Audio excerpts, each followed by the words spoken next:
Welcome to Journey Through the Gate, your paranormal portal podcast, as we delve into the many questions and wonders brought on by the supernatural experience. What's on the other side of the gate? Let's find out together.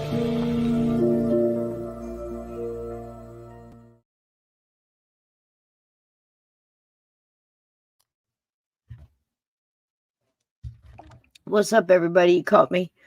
I am into the honey already. Welcome, welcome, welcome. So listen, a lot of wonderful things happen in between our times. You know, a lot of bad things too, but we won't talk about those. In between the days we don't get to see each other. So it's been a whole week. I love y'all. Missed you. Glad to see y'all here. And, you know, you want to celebrate the things that come up that just make you smile. So we have amongst us this evening the newest little gatekeeper. I promise you, if you have not smiled today, you will in a moment. May I present to you Mr. Connor. How? Oh my gosh. If that doesn't make you just warm all over. Look at him. So that link worked, Mr. Branson. Connor is now the proud owner of Mr. Ted Branson, and everybody in that household, I would assume. Welcome aboard, little friend. It's going to be a wonderful journey, and we're glad you're here to do it with us. You're going to be a wonderful little gatekeeper now in training. Now, train him right there, Ted. You know, tell him to keep those lights on, and thank you. Welcome aboard. Any precious? Hands full. Hi, sweetie. Are you just a proud papa tonight? I got tears in my eyes. You can't look at something like that and not just well up. Come on now. I am enjoying that tea, baby. It's been a week. Oh my goodness. It's all over the place. I don't need to tell y'all. Yep, he's a darling. Welcome in. Hey, everybody. Look at the mouth straight. I bet you are. You getting treats yet? Get a juice box? Get a good cookie? Oh my goodness. The puppy breath alone. Oh, Jim. Listen, Jimmy, I can't, I'm overwhelmed. I can imagine with the boys, you know, I've threatened to get him a puppy. You know, if I could, I would. If I wound up getting on a little piece of land somewhere, there will be a new gatekeeper arriving, I assure you. So how's everybody's doing? Oh man, it's good. What is it tonight? It is Big Low. Maybe not the best in the world, but you know what? Not bad. And it is rose petal and mint de-stressor tea. You get 55-gallon drum of that shit. How about y'all?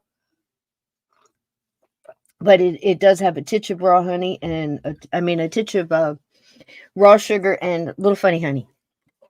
You know, because it's time to celebrate and have a good time. So who's all in here tonight? Renice, I see you. Welcome in, Vixen, my love. Hello. Ted, I'm just jealous all over the place. Lindsay, welcome. I saw your video with, I assume, I don't know who that was. I think you said that was your hubby, and he had a new toy and he was clearing the driveway. And I was telling my son, I said, it's so wild to be looking at this and know I have a connection to this wonderful person. And it's so far away, but yet not, you know, we were having one of those philosophical kind of, you know, a small world, big world kind of thing. You know what I mean? It's just, it's amazing when you stop and you think that each of us can reach out right now and send something out into the world. Granted, I mean, we're not a channel that's got 1 million followers, and we've never even shot for that. We have an acquired taste, there's no doubt. But the thing is there's so many filters on this. If you can't make it through the intro, you're already annoyed because of the intro. Well, it's kind of like sage. If sage annoys you and you have to get out of the room and somebody's burning sage, kind of the same thing. I hate to tell people that, but it does. It filters out, or it helps other people just peel back the week and peel back the day and ease into the subject that we're going to be talking about, and ease into the room and get a good seat. And, I don't know how long the lines in the lobby for popcorn are going to be, or if you're waiting on the extra nachos with the extra cheese, whatever. Listen, everybody needs a little time. Everybody's so rushed these days. These kids today, they don't push the button now. Now it's too much to swipe a phone, people. Now we want to just get everything embedded into our wrists. We just pass our palm and it's like, oh, isn't this wonderful? Look. And I can just swipe my hand and everything, all the doors open and it comes out of my bank account and whatever. What if you're, no offense to, now, can we still tell jokes that have ethnics? Listen, I'll tell Native American jokes if you want. And Scottish, there's truth, a little truth in everything. But the thing I was going to say is that people talk with their hands, and then there's certain ethnicities that kind of goes with it. Because listen, I grew up in New Jersey, and I was always hearing, I'm Italian, I talk with my hands. I talk with my hands. I'm not Italian, but I did live with an Italian family for about 8 years, so you pick up stuff. I don't mean that. Listen, there's a little truth in all of it, a little bit. I remember in the 70s, we used to joke because if you went to the Bronx Zoo or you went to a tourist thing or whatever, there was a certain group of people that would always have a camera, take pictures of everything, 35 millimeter camera, and it's true. My people shouldn't be drinking, that they have there's some kind of DNA thing missing, and it's not a good mix. And, to tell you the truth, Scots, boy, whew. Need I say more? It's a hell of a combination. When you say Cherokee, Lenape, and Scott, I always had a temper. Biggest problem. When you're born in the fire like that, you just kind of like it's just trying to keep it from burning out of control, catching everything. It was hard. The teenage years was hard. Hey, Slow Mo, how you doing? Welcome, welcome, welcome. It's so good to see you guys. Welcome everybody on Common. Thanks for being here. Thanks for dropping links. Listen, thank you guys. PayPal. The book's been selling. If you don't know about the book, it is. Let's see. I think I still have a banner. Highly recommend it because I'm going to do another one and finish Cabin 20. I get so many things on my platter, but I had full intention. The roads to what they're paved with. I thought I had one. Never mind. Doesn't matter. Anyway, the book, Amazon, We Are All Children in the Wilderness of the Afterlife. If you're interested, pretty decent book, good stories. Steve Stockton and I both wrote it together, and it was a blast, and it has some really, I think they're interesting because they happened to me, experiences and things like that, it's written in a way. And the reason I'm telling about it again, because I know a lot of you have read it, but it's written in a way that if you had an experience, you can maybe match it up. There's a lot of different little things in there that it might help you sort yours out. And some people recently were talking about it. I did a radio show, and they were reading it basically just for, trying, and the conversations, trying to sort their own stuff. And I think it's great when you put something out there and people are using it for what you hope they would use it for, to help, ease their mind or answer a question, or maybe just steer them in a path so they can go and research for themselves to, get their answers. You know what I mean? So it's very cool, and it's been selling pretty good, and I appreciate it. And it's available on Kindle and in paperback, and it's a hoot. I mean, even just to see how Steve comes in behind and how he reacts, and it reminds him of a story, so he'll tell it, or a story he might have heard of, or whatever. And I bring that up. And I guess too, I was also thinking about the, culture and things like that, and stuff that's definitely in mine, storytelling, and in Steve's storytelling, the Appalachian Mountains, uh, the groups that always pass along their history. Hey, Sasha Bell, how you doing, sweetie? Pass along not just history of their people, and legends and lore and warnings and scary stuff, and stories about the land, and warriors and heroes in their past and things like that. In every culture, you put any face on that, any face, global, you know. But how it was so important, because so many things weren't written down, and then we get them written down, and there's recorded history, and the recorded history is left to the people that were there, left to tell it. One, two, people that were in power. Three, throw in your own here. What survived? You can't tell me that we know all the books and all the periodicals and all the written word journals, letters, way back before text, way back before the internet, inner tubes, and and all that stuff. But see, I'm talking with my hands now. If I had one of those things, what do am I going to start buying stuff off the Amazons and stuff? Getting boxes at my front door because I got that thing in my palm. Kids today, or people today, to think that, that's what I'm talking about. Attention span. Mine's all over the place, but it's nuts. But that's why, we kind of take our time here a little bit, sometimes a little too long, because we run around circles. But yeah, so it's the written word and recorded history is based on who survived and wrote it down, right? The powers that be allowing what to get through, how they changed it, edited it, redacted it, changed the narrative. In some of our cases, we know stories that they just outright made shit up. Just said it was true. Hey, conflict, boy, what a time. Hey, baby, how you doing? Love your way. Boy, you just popped in at the right time. Do you hear what I just said? And I see your comment come up. It was like you heard me. Your ears are burning. Say what? Yeah, they lie to us. Can you imagine that? Can you imagine?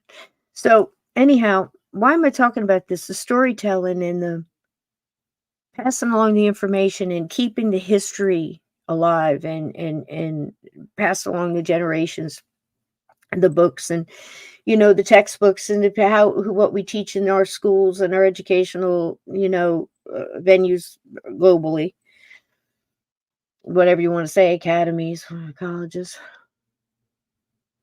So how do we know what we're teaching is the truth, right? Well, we've got discernment, and then we've got people that are just going to accept the information and regurgitate it as needed, and move on and pay attention to what they're really interested in, and just put it in, on the back burner. Not, maybe in the closet on the top shelf, close the door and forget about it. That old shoebox in the back behind the old towels, in your mind. So we have a tendency to question what we're being taught, what survived. Hey, Sapphire. That's you, isn't it? I hope that's, yeah, it says Puck. It was a little blurry, had to be sure. Hey, sweetie. So, anyhow, either way you look at it, however history is taught, passed along, carried on, kept alive, it warps over time. It changes on so many levels depending on who's telling it, what survived, and all the things I just mentioned. And then you got to look back at it and go, well, that doesn't quite jive with, this, and that's what causes you to start looking into it. If it piques your interest or it affects you enough to draw your mind and your time and your attention, you may dig into it and start finding out, ooh, something totally different. And through our lives, we've had many people like Bill Cooper and, gosh, Bill Mars, and, just it goes on and on and on. Truth tellers, going way back, Plato, Socrates, people that went against the grain and stood up and said, no, wait a minute, something ain't right.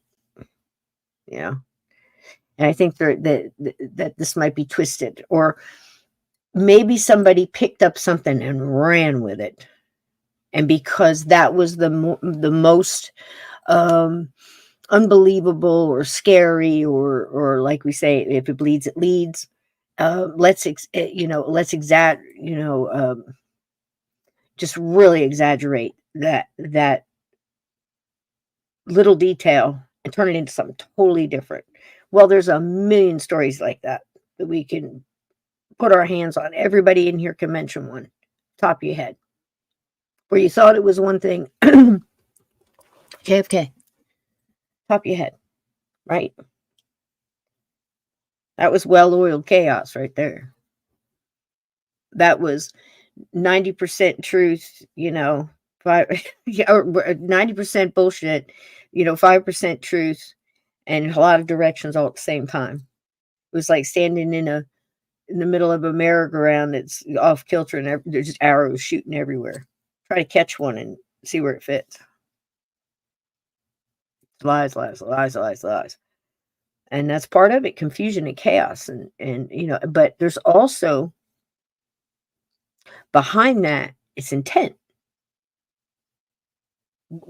Who in power is trying to get you to believe something, for what reason?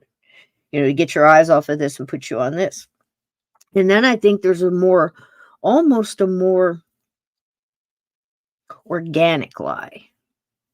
Not really a lie, but maybe a story. And maybe that story's just, it's based on truth, based on a true story, inspired by actual events. That's acceptable. Well, it's inspired by facts that they then take and add extra flavors to. But for what reason? So in a case of a ghost story or haunted house, or a not so haunted house that kind of sort of could be, if kind of emphasis that way, say Amityville for example. Look at how many different ways that was twisted. Look at how long we sat here, and I know some of you were here with us, where we sat here for what, 4 episodes, 4 nights, probably 2 hours apiece, and the research. And I still had people going, who possessed the lamp? Who was in the lamp? No. There was a movie. Total bullshit. Not to say something could not be in an object. I'm not saying that. Because you also have to be careful in the paranormal, just like anything else. And go, not saying a lamp can't be haunted. Or a doll can have something, not going there. I'm saying, and yes, I believe that things can be attached to objects. But in the Amityville Horror, there was no possessed lamp. As far as I know, the research that I did, the journalists that I researched, documentation, whatever, I was there. I was in it. I turned it inside out and upside down. And I can't say I'm 100% correct on, my outcome of it, but can't say I didn't look at it and consider everything. And I didn't come across any possessed lamp. That was in a movie. And why am I stressing that? Think about why I might be stressing that. Why do certain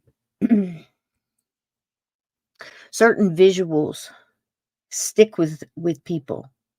What part of the brain, yeah, the words, what part of the, brain picks up on, you see something, you're told it's a fact along with a visual. It's like a meme, and your brain records that as fact. So, case in point, example, actually both.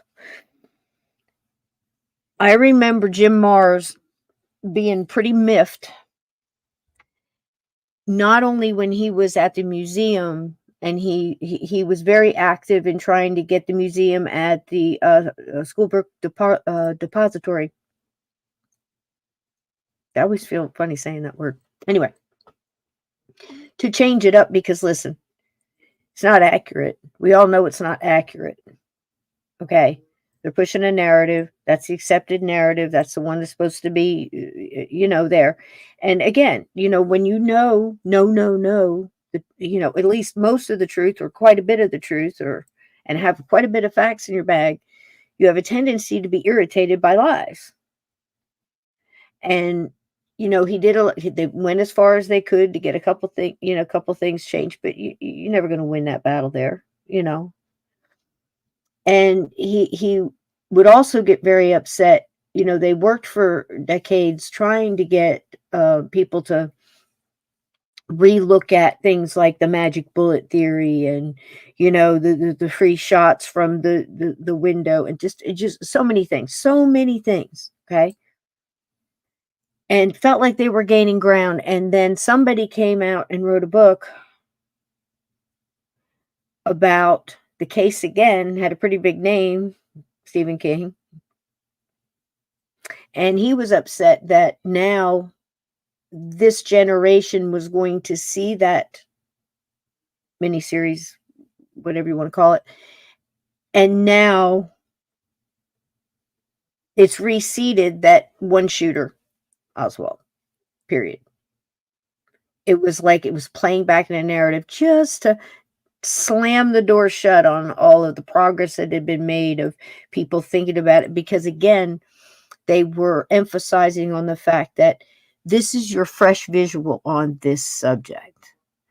This is what you're going to remember. This is implanted, because again, think about it. Now I'm going somewhere with this, so hang with me. Different generations have been conditioned for this quick. Give it to me now. Push the button. Hurry up. Fast drive-through. Fast food. Texting. Take the emotion out of it. Shorten the word. Don't say precious. Say presh. Don't say suspect. Say sus. Don't spell love. Spell L-U-V. Don't even do that. Just put a heart. You know what I mean? It's just like, let's peel it all back. Let's make it as small as possible, as less emotionally charged as possible, as quick as possible. Move along. Let's do another thing. Faster, faster, faster. So much so that we have the shit put in our palm that we can wave in front of a God knows what, to be read by who, God knows who, for how long, infinitum, forever and a day. Data of everything, as if there wasn't enough already. It's quicker. It's quicker. You don't understand. I don't have any time. Let him put it in my hand. Nobody's going to shut it off. Nobody's going to block me and tell me what I can do, what I can buy, what I can't buy. You're just being a conspiracy theorist. Nobody's going to lie to us. They tell us the truth. You don't understand. They always tell us the truth. Everything they say about that is true. And I don't have any time. So let them put it in my hand. Quicker, quicker, faster, more. Bigger, bigger, bigger. And all that starts with the lies and being fast. And when you slow down and you look at stuff and you go, wow, I'm not going to just read the headline. I'm going to read the thing, second or third paragraph. I remember in English, high school, junior, sophomore, whatever, being told how to structure a story. Your intro, get your middle, you get your body, you got your wrap up, you got your big finish. Has to be true. Has to be spelled correctly, spaced correctly, form your letters correctly. For the love of God, work on your penmanship. Have some pride in yourself. Have some self-respect. Your penmanship is what other people see. It's how they take you seriously, or you're not taking yourself seriously. We can see that, all over the place, and not being neat, whatever.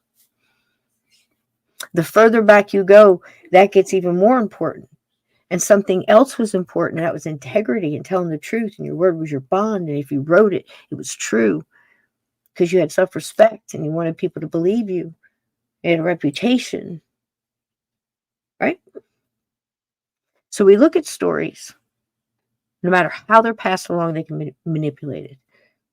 And depending on who's doing the manipulating and what their intent is how the story is going to be manipulated. So whether you're hearing about a war or a battle, how something was fought, you always got to kind of look at both sides and kind of stand in the middle and go, well, this sounds, more likely.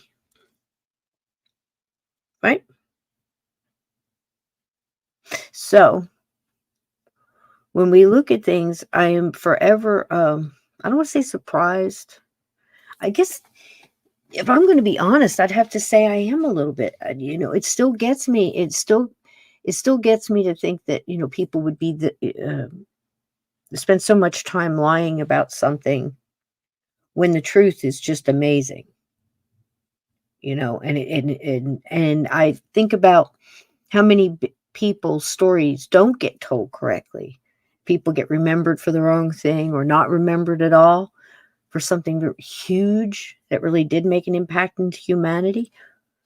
Really? And we don't even hear about that. We hear it a lot in the paranormal and the supernatural too. How many times do ghosts come back and they're mad, or stay, and they're mad because they've been lied about. They didn't commit suicide. It wasn't what the people said. It wasn't this way, and people ran with it because one person said. Nobody bothered to look at it and see the truth. They just went with the headline and what got the clicks, or what got the the title on the cover of the book, or whatever their intent and the narrative they wanted to sell. If you go into something, so many times when I was growing up, I heard a lot of stuff about journalists. It was something that you kind of really looked up to. And I had a few newspaper people in the family throughout, sprinkled throughout, one form or another, advertising and other things. And I was always told that it had to be, if it was true, it was imprinted, it had to be true. And then labels and things like that, and I think that's what hit. It still surprises a generation when they come out with something like a pet rock or something like that. And you're reading the box and it's telling you all these things that it's going to do. And, but that's okay. That's a joke. That's for fun. That's entertainment. They can do that, and they can add this to a story because that's entertainment. And then at what point do we start losing the actual fact, the actual person? So we can look back in time, name many people like this,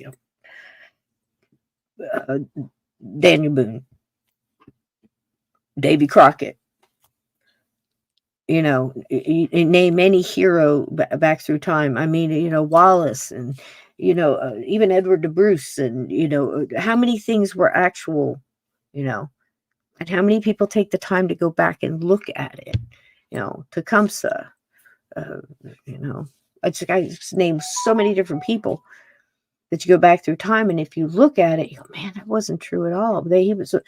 I thought he was most famous for this, but that wasn't even true. But all these other things were.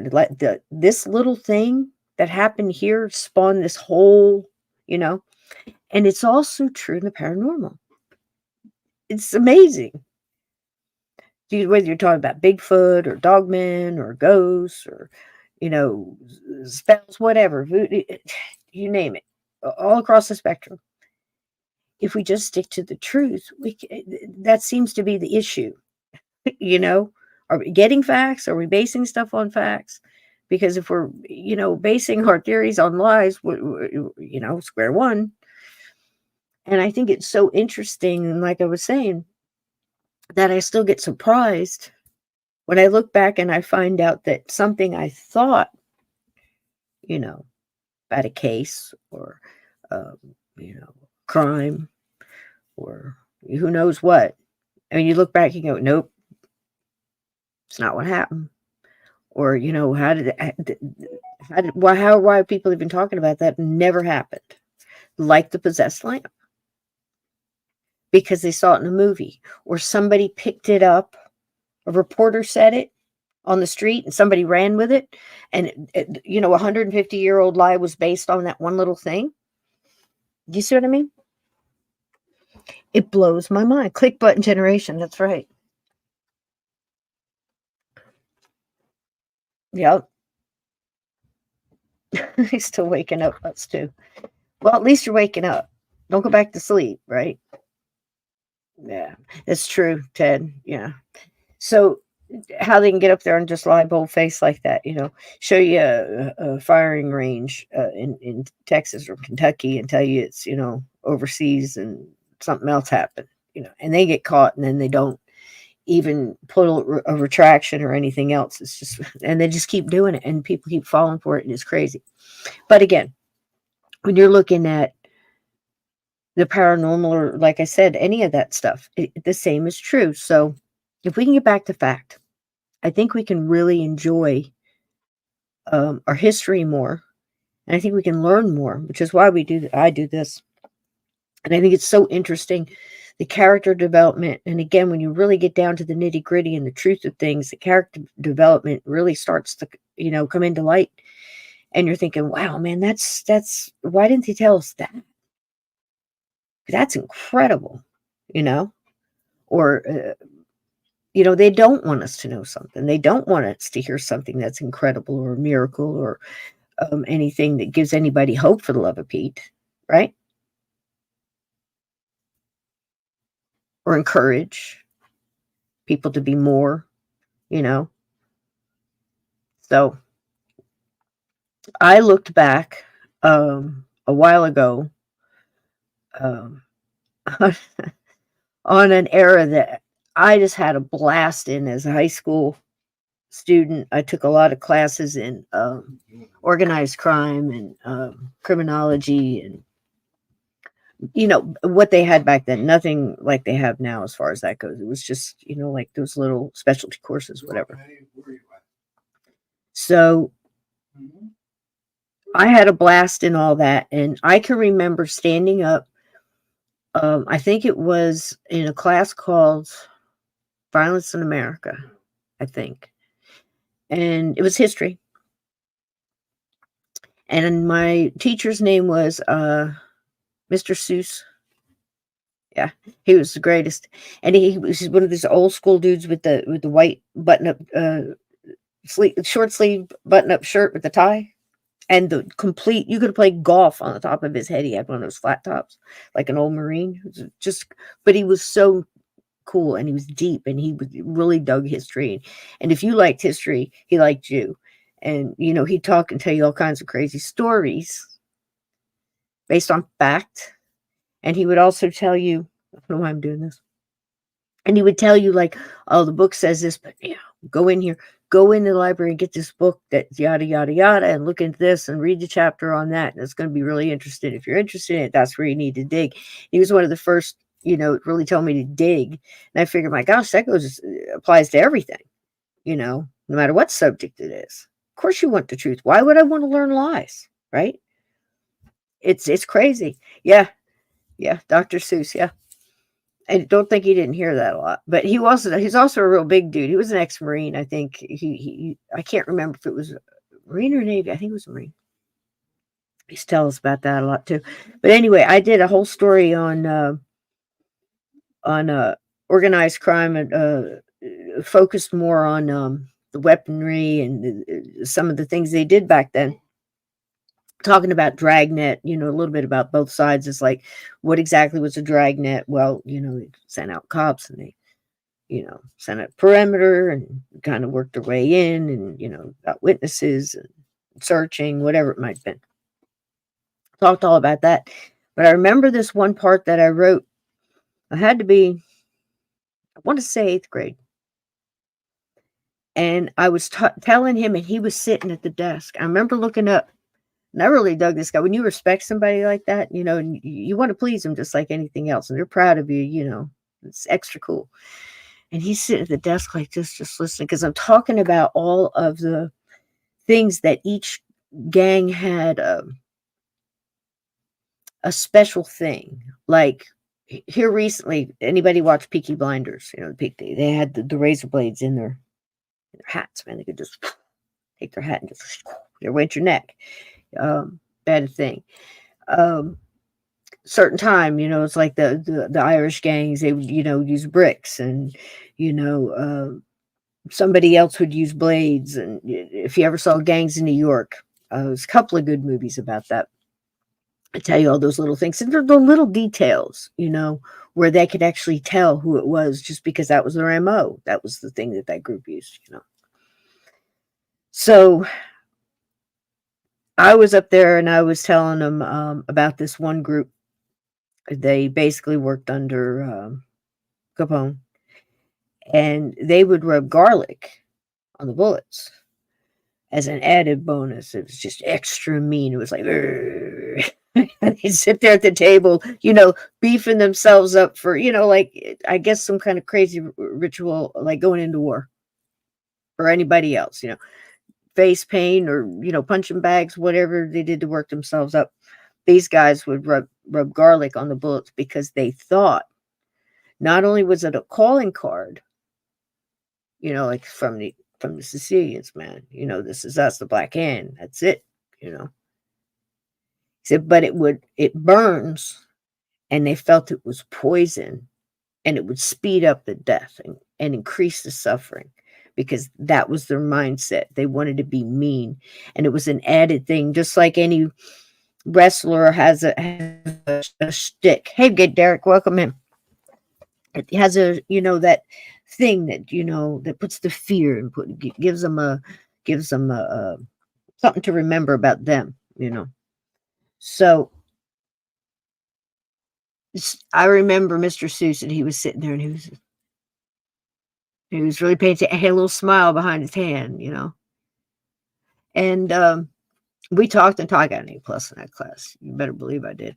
So anyway, I'll never forget that. And studying the character we're going to talk about tonight, I came across that a couple of times. It made me smile.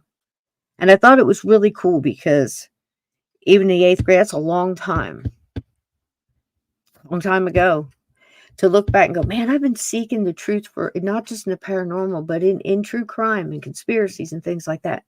Decades upon decades upon decades.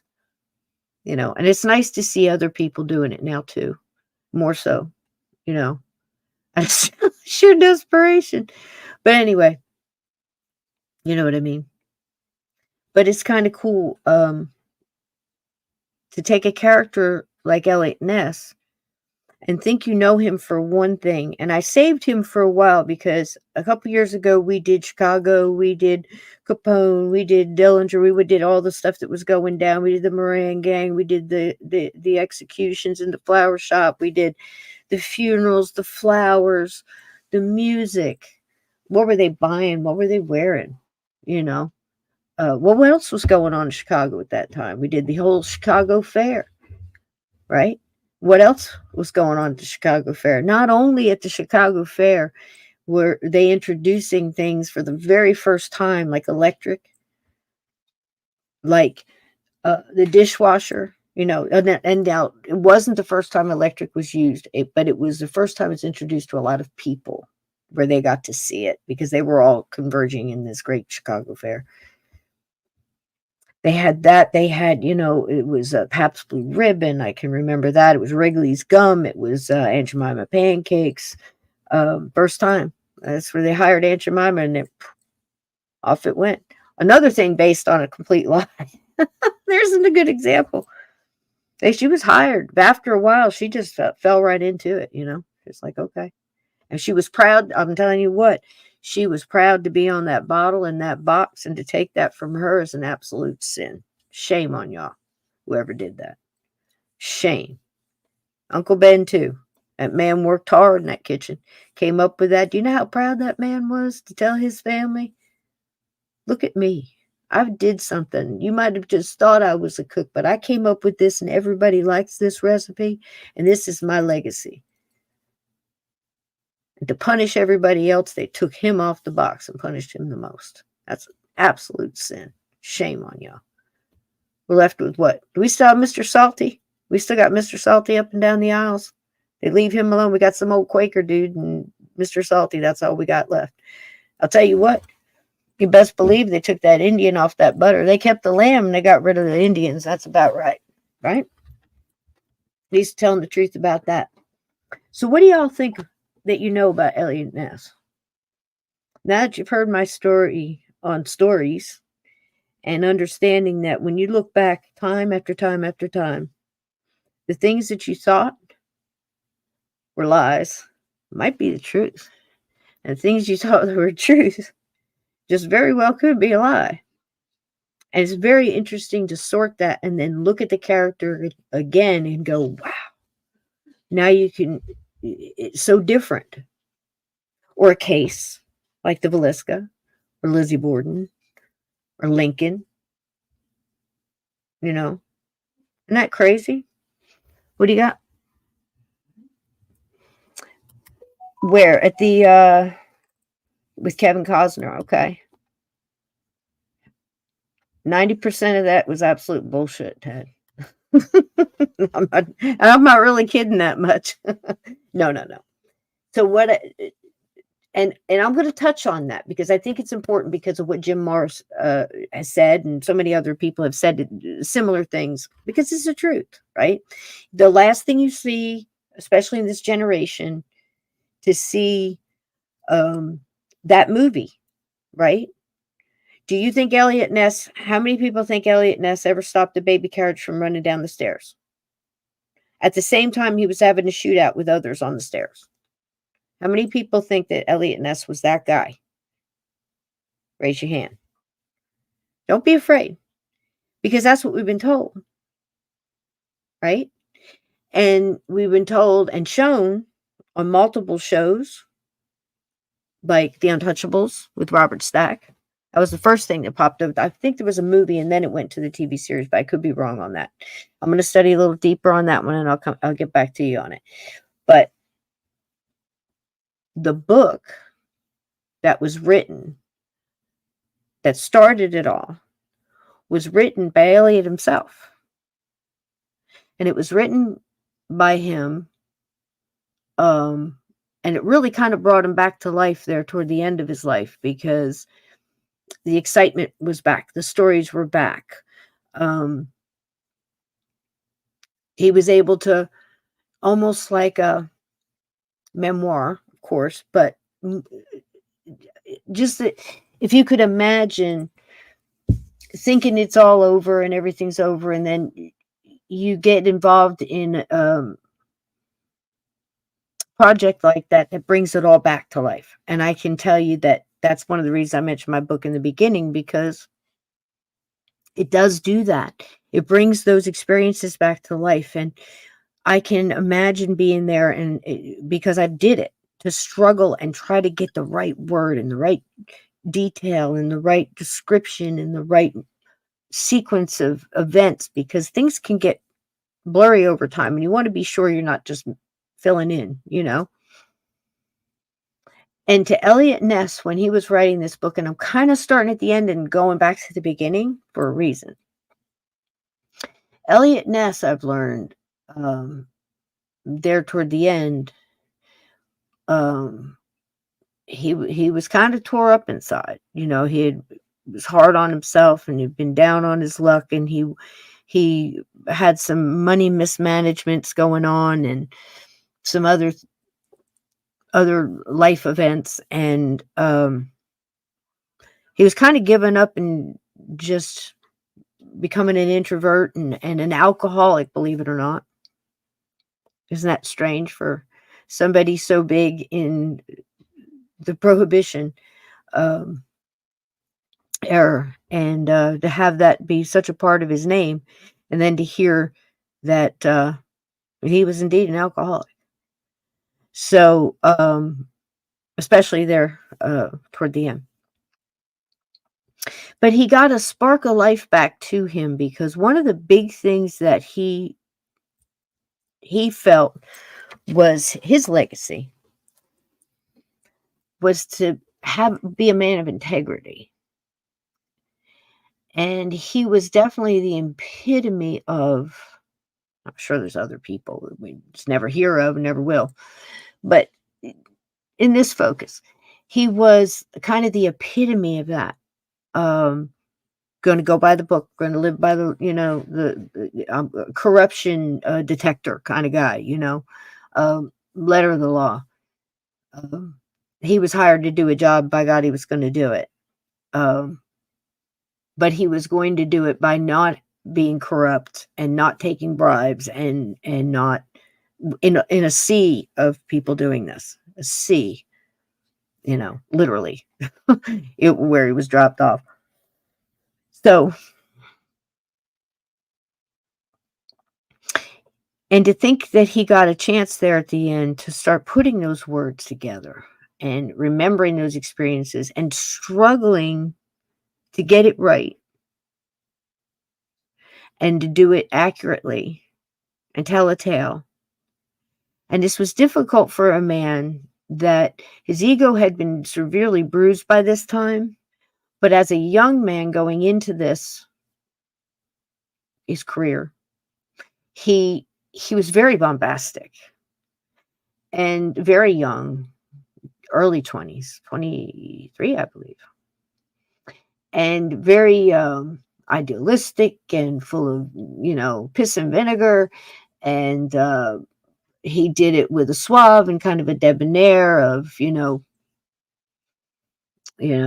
charismatic yet stoic in a way. Yet with the ladies, he could be very charming. He was a great dancer. He was about 5'9". He didn't have a great rugged build on him, but he wore his clothes nice. He did that from being a child,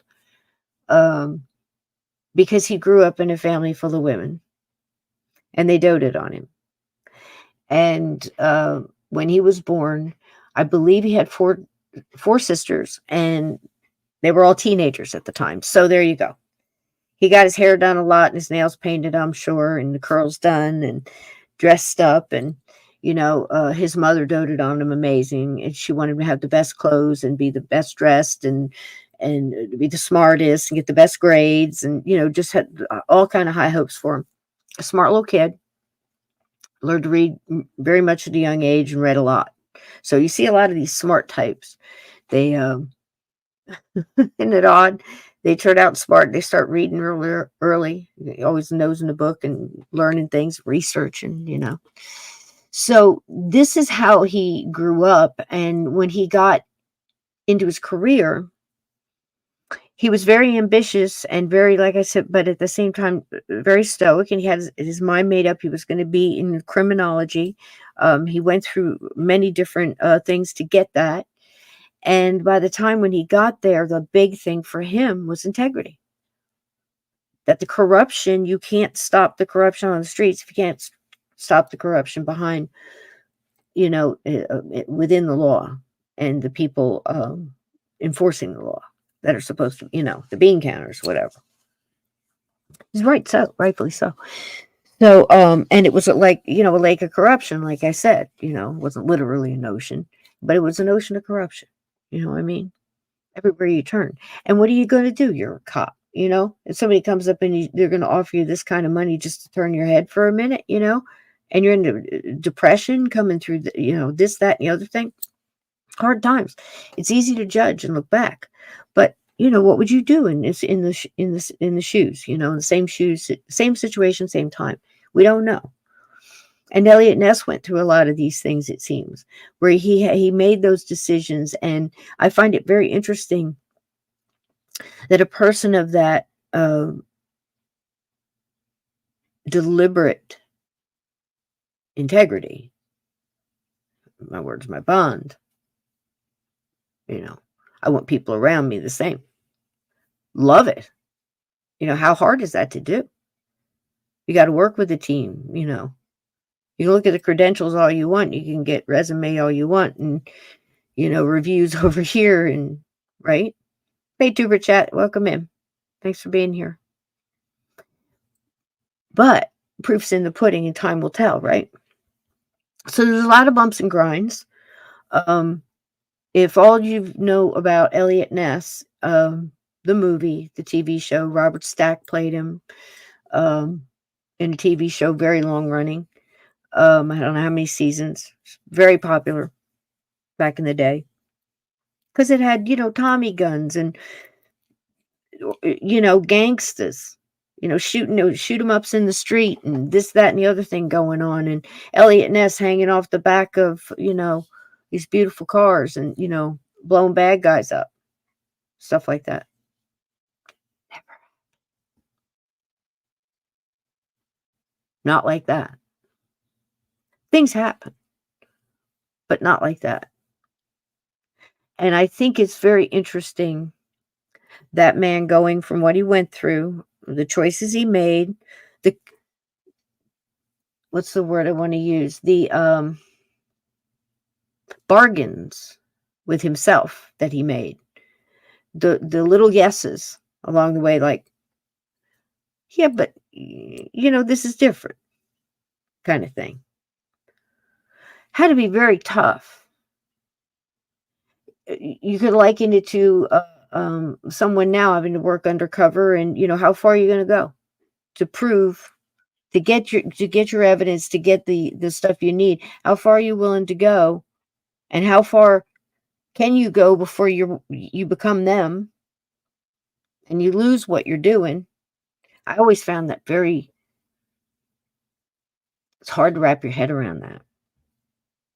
I don't know if I could go in and pretend to be somebody's friend for a year and then turn around and arrest them.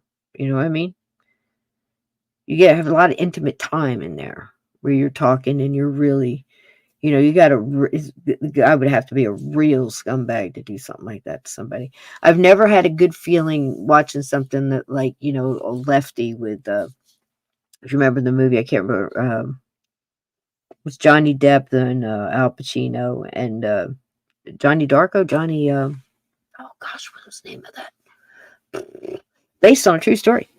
But stuff like that, your heart always breaks for the the bad guy, because it seems like the distrust in that person not being who you thought they were is a bigger blow than being busted. And then you start wondering, what's wrong with me? Why didn't I see that? So you start questioning your own sanity. I mean, it's a real, it's like that meme that's going around. I've been laughing at it all day. It was like emotional damage, And time and time and time and time again, I look back at these cases and these people, and they've taken it and they've twisted it. Carlito's Way. Thank you, sweetheart. Hey, Froze. Carlito's Way. But, and there was another one, what's his face? Charlie Sheen. Was it Charlie Sheen or was it Emilio? Oh, I can't remember.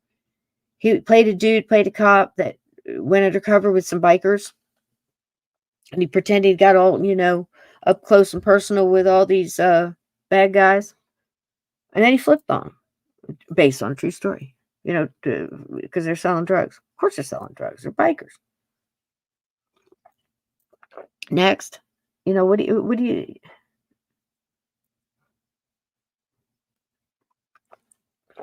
Anyway, I don't know. It's a thin line, slippery slope. You know what I mean? It's shitty. At what point? And then again, it's hard, like those cowboy movies, with the The guys dressed all in white. They really did this. Guys were dressed in white, riding a white horse, and then you had a guy dressed all in black, riding a black horse. Right? And of course, this guy would be doing all these things and taking all these shortcuts because he didn't have any rules. He's doing all the bad things and getting away with stuff. And this guy's trudging along, trying to do the right thing, playing, coloring all within the lines, doing all the right stuff. And it was hard to watch, and you're like, he's doing all this stuff. You gotta, break the rules, do the thing, get her done. Thank you. Was it Charlie Sheen? Beyond the Law with Charlie Sheen. Thank you on comment. I'm so glad you guys can remember names. Donnie Brasco. That's another one. Yep. All of those. I hate deception. I hate, I like loyalty. I like honesty. I like, tell the story. Tell the story. Tell the story. The story is enough. Because how are we going to learn? How are we going to discern? How are we going to become better human beings if we're not even telling the truth about the shit we've already done? It's all based on a lie. Everything. Come on now. Somebody's got to tell the truth. Well, we're going to tell tonight. I'm going to start saying how. I'm going to start telling you how I feel. It's good tea, but I got to get a warmer soap. I feel a video coming on. So, tonight we have slides. We have a couple videos. And I thought it would be good because what we're going to do is there's enough material here. What we are doing is this is finding Eliot Ness. And you're going to help me find him. Okay? And we're going to take an Eliot Ness, Chicago to Cleveland. And if you don't know what I'm talking about, let me be more specific. We're taking Eliot Ness from the time in his early 20s when he gets himself put in charge of basically getting the crime and everything under prohibition in line. Now, within that time, he had many different titles, and we can go through that, and I have little clips of this and information on that. But this is going to be one of those, like Lizzie Borden, where we're going through it. Like the Jeffrey McDonald case, we're going through it. Because within this man's life,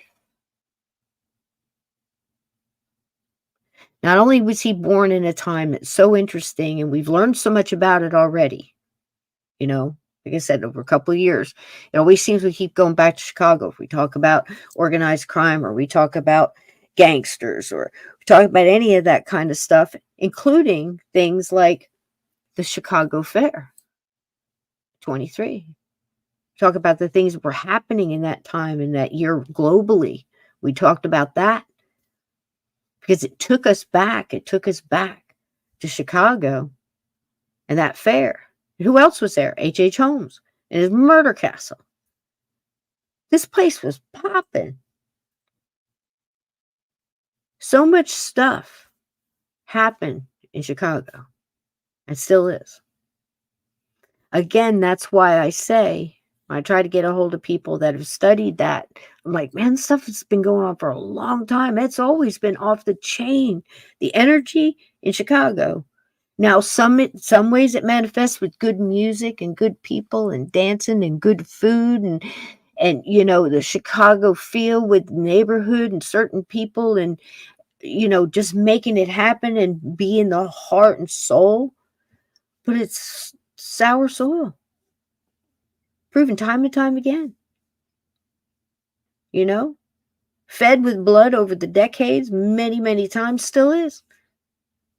That ground is thirsty for blood. I don't care what anybody says. And you had a bunch of humanoids being seen and reported, interacted with, walked up on. Hey, Andrew, how you doing, sugar? Welcome, welcome, welcome. Jack Ruby that shot Lee Oswald had a mob ties. Tom Al Capone as a runner. Oswald had mob ties too. Oh, yeah. Honey. Yep. I agree. They all got ties. We all got ties. I got ties. We got ties. They got ties. They do. Everybody's fingers in everybody's pie. Yeah. Absolutely. In most of these situations. But in this case, here's a man, 22, 23 years old.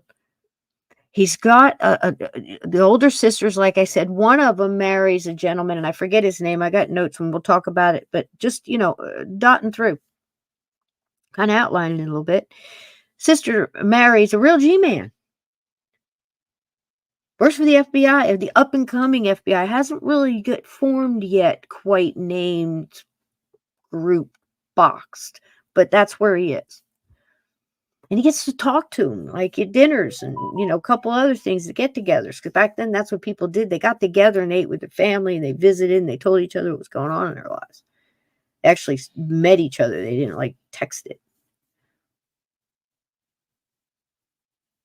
So he got to ask him on the side, I'm really interested in this. I wanted to, if I was going to get into this, what kind of classes would I take? What should I do? And he got a lot of guidance from that. And it really took on, where he took him to ranges and things like that. And he did kind of tap him along, but Eliot did it on his own. He had the wherewithal to know where to look and what to do, and to ask questions and then do the things and show he had chutzpah, show he had drive, and went after it. And he got more direction, help, slid a book here, test this, go shoot that, learn this, you'll need that. They love that, And he had the initiative to do that. And through all those things, he still had integrity. He still thought it was important to be a man of honor, a man of your word. It's very important.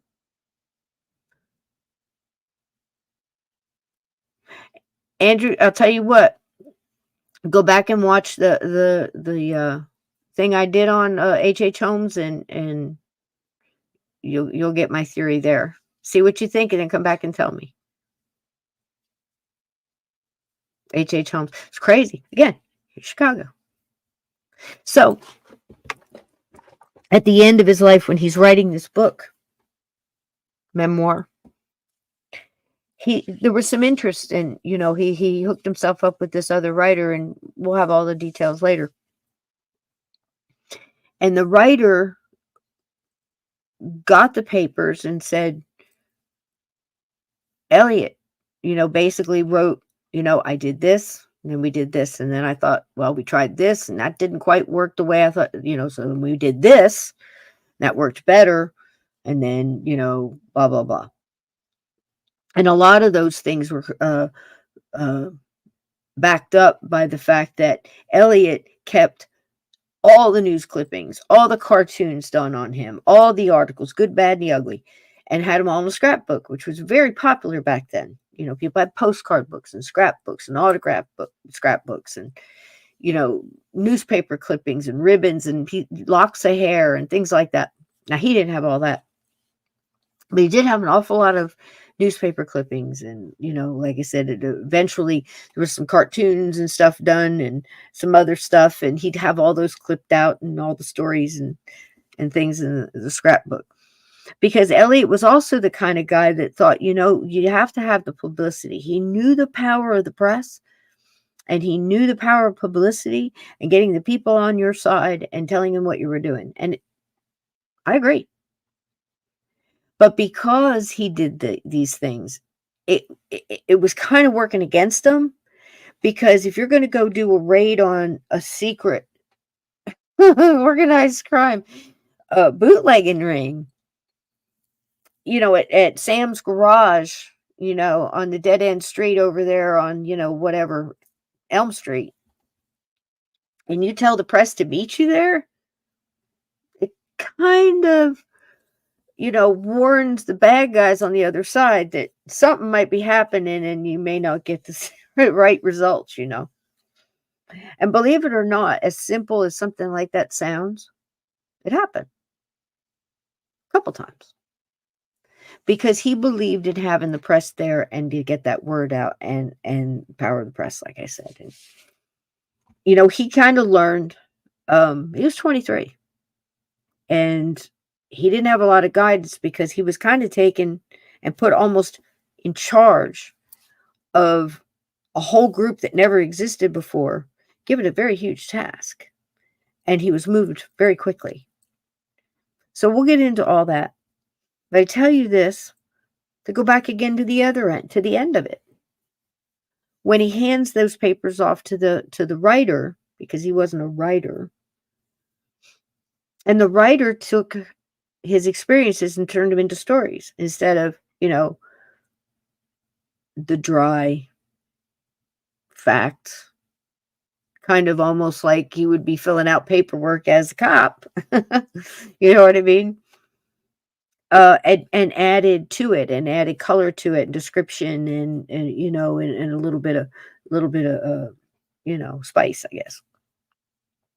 And then Eliot looked at it again, and the first thing was, well, that's not quite the way that happened.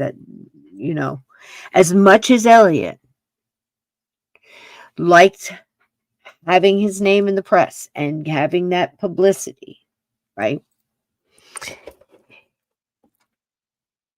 He more than hesitated, from what I understand and what I've been able to dig on in several different sources. Many books, many documentaries, not that I've read them all. Many books out there, many documentaries, many different vantage points in looking at it. But the facts are facts when you overturn these things. And again, it's one of those cases where a lot of things are available here in the last decade that weren't.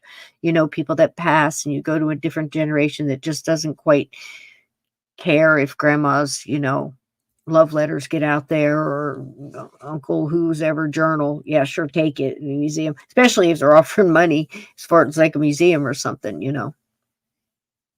So you get more information, you get more hands-on, witness statements and things, and if that collaborates with other stuff that you'd already suspected, or it finishes a story and finishes the tale, then that's all the more, the better. And this is one of those cases where some stuff has popped up, and so it's a very deep case. So going from Chicago to Cleveland, the end of Cleveland is where he really starts losing. He winds up in Pennsylvania for a couple of years, little town. And that's where he's writing these memoirs, and he's fighting with this writer because he's like, you got to keep I don't want to embellish it too much. You don't want to get away from the original story. And here's a guy that's just trying to tell the truth at the end of his life.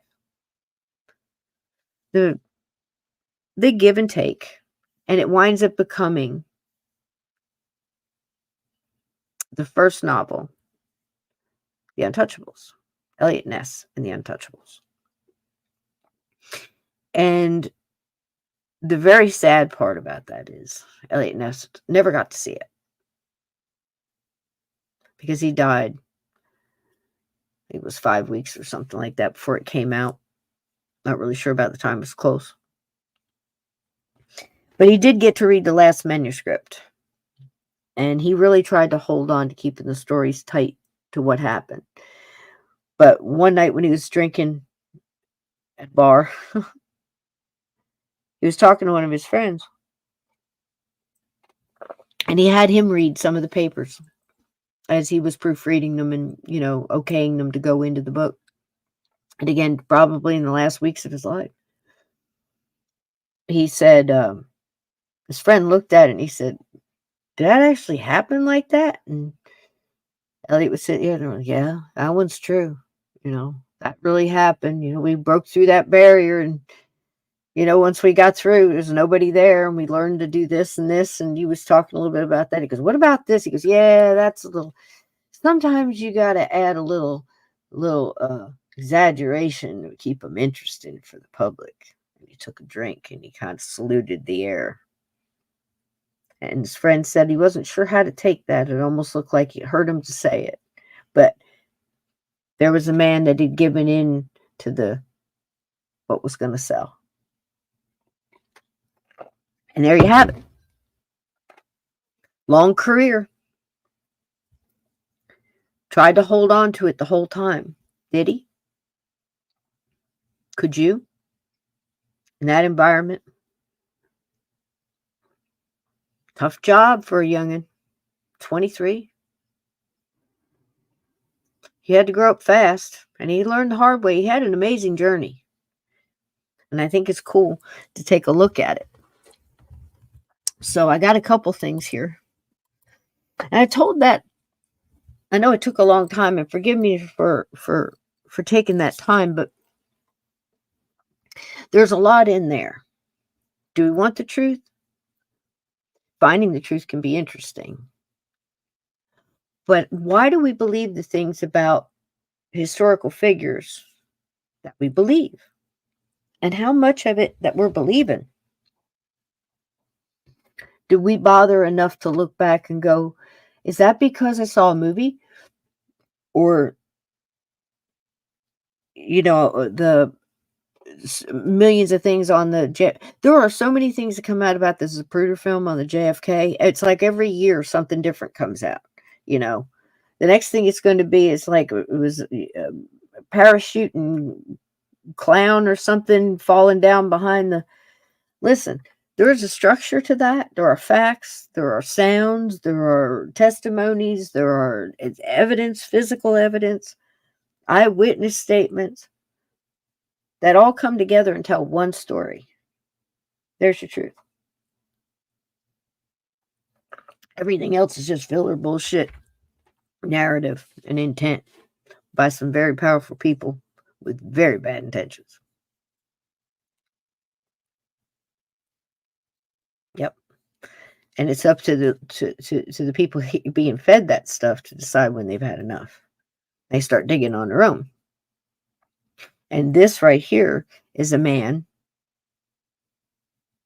as interested as I was in the organized crime, and as much as I thought I knew about him, I just knew the outskirts of him because I never really dug into him. I went all around him, studied Al Capone,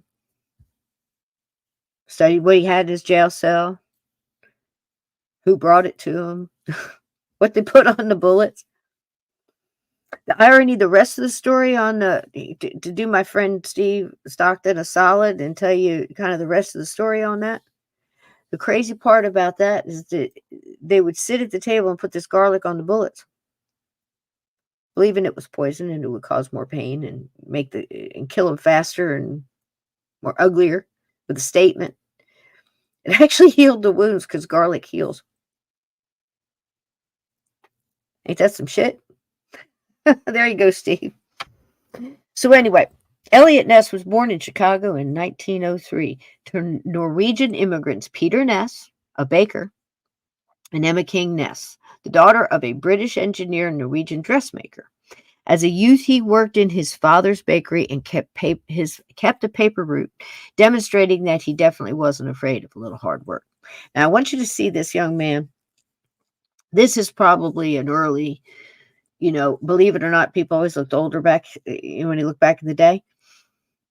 It's probably his high school, or not far from it, senior picture or something, because he was just a little bit older when he got into what we're going to start hearing about, his career and the things that he was doing. But Treasury Department Bureau, prohibitions, it's crazy. I'm just thinking about all the stuff this guy goes through, and I'm like, wow, what a story. What a life this guy had. And to be remembered the way he was, you got to peel back from the book and you got to go from his friends he was sitting at that bar with, the things he was telling these people, and the way he would look when he'd say something and kind of add that exclamation point of that shot of whiskey and how you set the glass down on the bar after you say it. It's like he was trying to talk himself into, well, I guess if I'm going to have my story told, it might as well be interesting, or it killed him. Because at that point in time, Eliot Ness, it seems, was still trying to come to grips with letting go of the one thing that he put first and foremost in his life, was having that integrity and that honor and that dedication and that good word, Ted.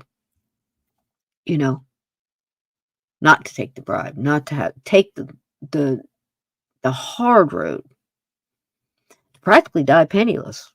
I mean, that's not an understatement. That's not an overstatement. I think he died owing a little over $7,000. It was quite a bit then. Yep. It's okay. He did get a little advance on that book. All he got was a little advance on that book. $200. Look what that book turned into. TV series, multiple movies. Movies at this point that, yeah, Kevin Costner was great. I'm not a Pacino fan anymore, but I can tell you this, the movie was good. I love the camaraderie with the Untouchables and the little group, and gosh, some of those scenes are just absolutely memorable. One of my favorite ones, you got him? I got him. I love that scene. So many with Sean Connery and all that. It's great. It just never happened. Other things happen that are amazing. So let's continue on. Here's Eliot. Here's Eliot when he was just starting to get into his office careers. Okay. He's about 22, 23 here. This might be a little bit further on, looking at his watch and stuff. He might be about 24, 25 here. But you can see the change in this man to this man sitting in the car. This is his, I believe this is his third wife. I forget her name. I've got it all listed for tomorrow. But just the difference in the time. This here is when he was in Cleveland running for mayor. And this was after everything and before the book. This is kind of sad what happens here. But again, a great career, fantastic life in a short amount of time. I think he was 57 when he died. I'm older than he was. He already passed. So, yeah, I think she was a sweet lady. So here it is. Now, this is some extra tidbits. Long before Eliot Ness took up the task of bringing down Al Capone, because that's what everybody remembers him for, right? He and Capone lived in the same street for about 5 years. I found this very interesting. Unbeknownst to both of them. In 1923, which is the year we studied last year, we picked that year, right? This is another thing that happened in 1923 in Chicago. Capone bought a Chicago two flat, equivalent to a duplex. Okay, 2 flat, get it. Duplex, got it. For his family on Prairie Avenue on Chicago's South Side. Ness, who was a 20-year-old student and living at home at the time with his parents, way down at the other end of the street. And he lived there till 1928, and then Eliot and his parents moved. He lived on the same street, just a couple miles away from each other. All that time, and that's one of the things that if you knew about Eliot Ness, you probably heard it because you heard Al Capone's name first, or you heard Eliot Ness, the man and the Untouchables who took down Al Capone, right? And then you probably heard, maybe you got depending on what you heard out of that, if you also heard that Al Capone went to jail for tax evasion, your mind probably just melted the information of Eliot Ness, prohibition, tax evasion, right? Wound up getting him for that, but maybe you're not sure how that whole flippity-doo-dah there happened in the court. Kicking in doors, robbing stills, bootlegging stuff, pouring beer in the street, tax evasion. Had that, it's like quantum entanglement. So let's see what happens. So like I said a little while ago, we did a show on the Chicago. And during that show, I did a compilation video on what was going on in Chicago around the time, a little bit on all the gangsters going out, because it's a little confusing. Basically, you've got bunch of heads. This one gets knocked off. This one takes over. This one, but 3 guys over here get now. This guy takes over. Oh no, you're not. We're going to mix together, and then this gang pops up. Then he gets shot, and that person, yeah, there's a lot going on there. So I picked out a couple of things with their main things, the shifts that happen. You know what I mean? They're big. And one of the biggest shifts that happens in Chicago is when Al Capone goes a little too far. People would say they hated, the killing in the streets, and oh my gosh, you can't walk the streets, and the people are getting shot here and they're getting shot there. But they love to talk about it. They ran to get the papers to read about it, and people always said, but they're shooting each other. And people get a little upset when they get a little close to a civilian place or inside of a restaurant, But a lot of these guys, if they did something like that, they go up to the store and throw a bunch of money on the thing, but sorry for the mess, and walk out. Say, the spaghetti was fantastic. The meatballs, oh my God. Throw them a bunch of money. Everybody shut up about it. Sweep the bodies out in sawdust in the morning. You think I'm kidding? Chicago. Right? So we were studying, we were going through all that for what was going on in Chicago at the time. I did that compilation video, and I thought it would be a great idea if we took another look at it. So how about if I shut up? I'm going to get some hot water for my tea.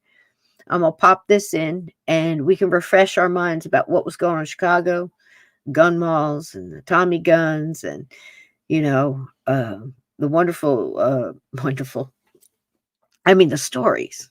My God, everybody was interested, and they were just as interested then until it got to one point and everything tightened up. Boy, I was going to say everything just puckered, and everybody just clutched their pearls and didn't let go because it got ugly. And I think it was one of those things that maybe happened that a lot of people here might be familiar with, is something big happened like that and they were lied to about it because it looked like one thing and it was another, and there was a definite agenda, and everybody was sure who did it and nobody could prove it, and everybody was scared because they didn't know how to kill the monster. See what I mean? It went too far. And that's when our man came in. So tonight, little Eliot Ness, but we got to talk about the people that were around him and the stuff that was going on. So let's take a look. You guys ready? Who's saying what here? Sorry, I got to get in close to see it all. Encourage bone and toy chewing. Do you think, is that advice for me? I'm probably okay. Well, depends on that. I'm just going to leave that one alone. Socks?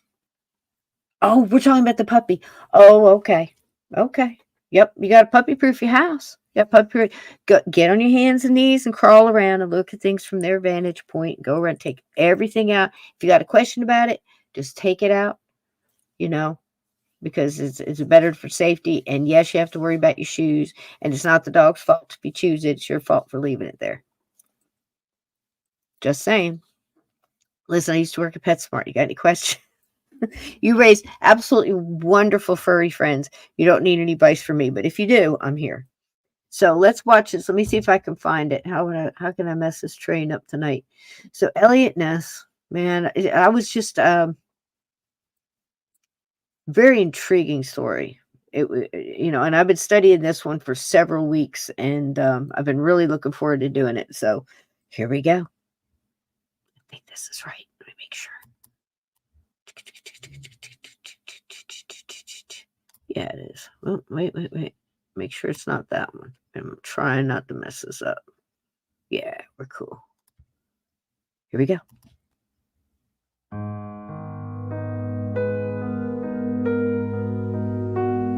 Tragedy and bullets.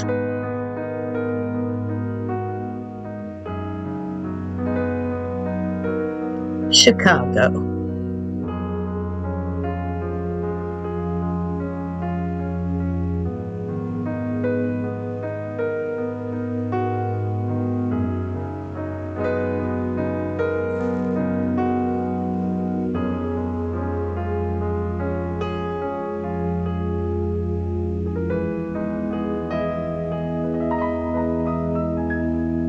Welcome to the world of mayhem in Chicago's haunted and turbulent history.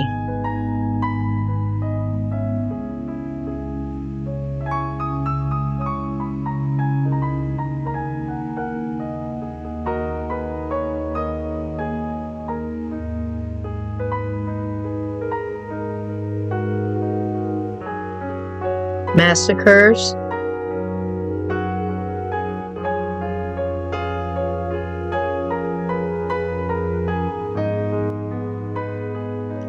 Fort Dearborn,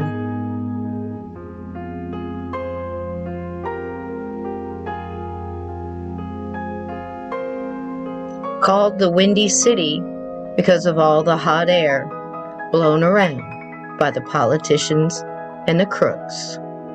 Welcome to Chicago. Hauntings and mayhem.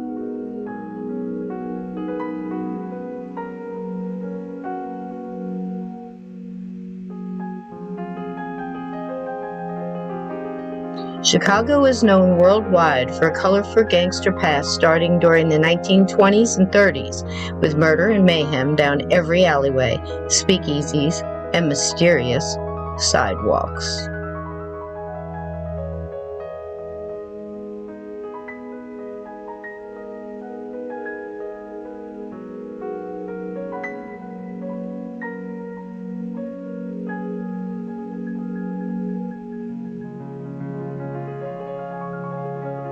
Chicago has proven to exhibit a dark past, from catastrophic events like the Great Chicago Fire of 1871 and the Eastland disaster to murderous mob wars, notorious Columbian expedition, and the serial killer named H.H. Holmes.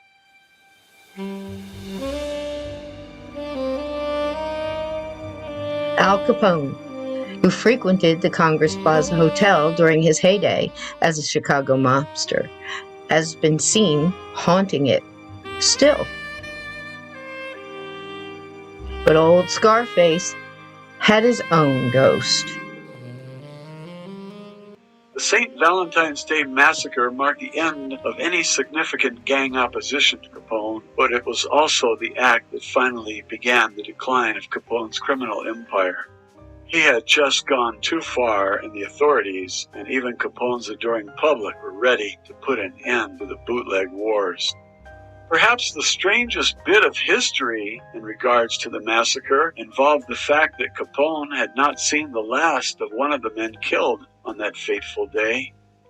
It was while he was incarcerated in Pennsylvania that Capone first began to be haunted by the ghost of James Clark, one of the massacre victims and the brother-in-law of George Moran. While in prison, other inmates reported that they could hear Capone screaming in his cell, begging Jimmy to go away and leave me alone. After Capone returned to Chicago, he took up residence at the Lexington Hotel, and while here, would report his most frequent encounters with the ghost.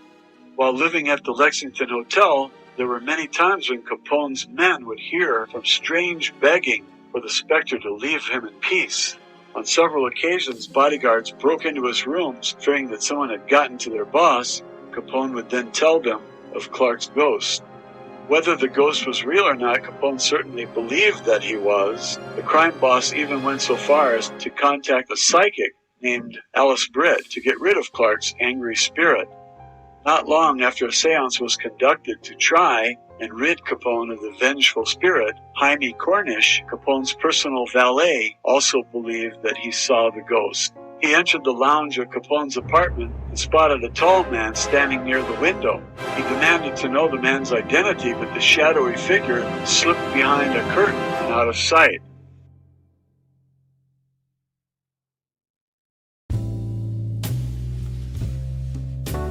Gun malls.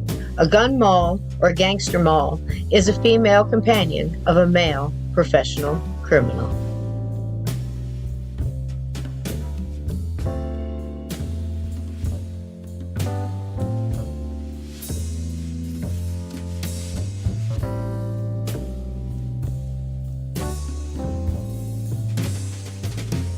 A famous cow.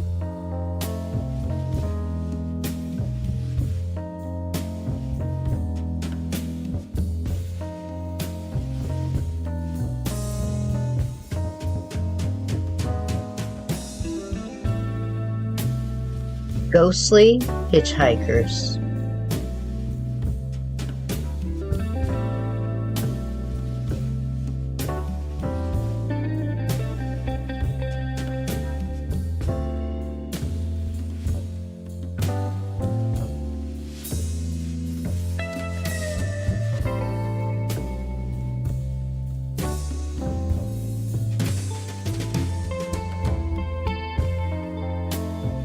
What's the name of the Green Mill Cocktail Lounge? This place was something. The famous hitchhiker in Chicago. What's the name? Put it in the chat. Al Capone's favorite speakeasy in the 1920s. Green Mill. Capone's associate, Jack Machine Gun McGurn, who owned part of the club, slashed and stabbed singer Joe E. Lewis in 1927 for considering an offer from a rival club. Yes, he did.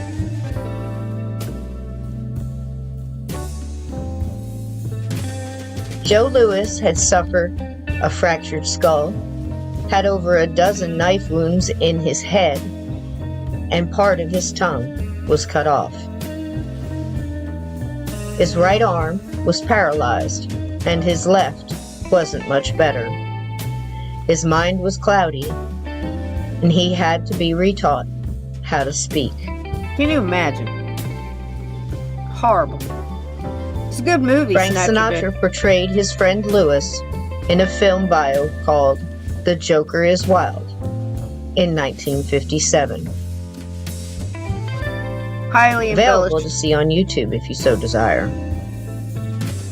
Highly embellished, but close. This Big guy Jim Colosimo with his second wife, the singer Dale Winter. On May 11th, 1920, Big Jim Colosimo was shot to death in his own restaurant, allegedly by notorious New York hitman Frankie Yale, on orders from Johnny Torrio. It's a rough world, man. Rough world. I'm telling you.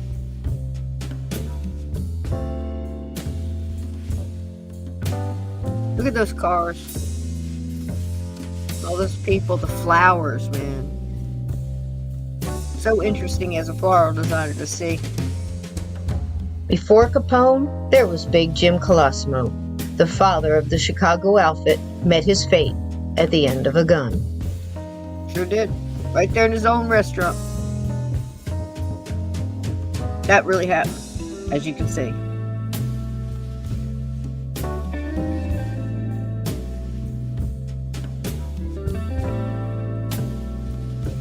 Tony Lombardo, head of the Unione Siciliana and associate of Al Capone.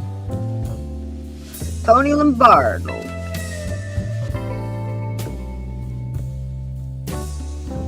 He was fatally shot on September 7th, 1928.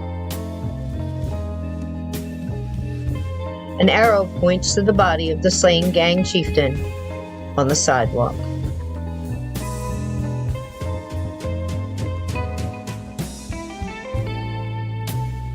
Look at all the people.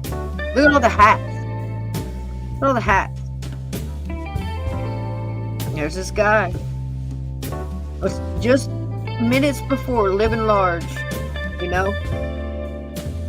Look at the flowers. I can tell you right now that Lombardo was spelling chrysanthemums. Hands down. Football mums, we call them. The brazen daytime assassination in the Loop led to retaliatory killings that included the St. Valentine's Day Massacre. And here we go. In Chicago. Once that happened, folks, changed everything.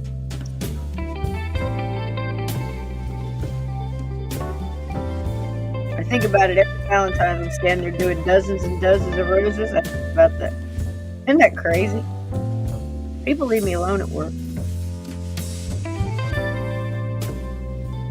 John Herbert Dillinger, June 22nd, 1903 to July 22nd, 1934, was an American gangster during the Great Depression. One of my favorites. And it's He led bad the to Dillinger say. gang, which was accused of robbing 24 banks and 4 police stations. I'd have bought him a beer. Just saying. I'm not for gangsters and organized crime, but he's one of my favorites. I like this chutzpah. Not to never Perhaps the turned him most in. famous bank robber in U.S. history from 1933 to July 1934. He'd have had to turn himself in or Anna Sage, nicknamed the Woman in Red, best run. known for having assisted the Federal Bureau of Investigation in tracking down gangster John Dillinger. Now see, I can't abide by it. I just can't. Outside Chicago's Biograph Theater, notorious criminal John Dillinger, public enemy number 1, is killed in a hail of bullets fired by federal agents in front of the Biograph Theater. Totally unnecessary like that. Just saying. Wasn't right.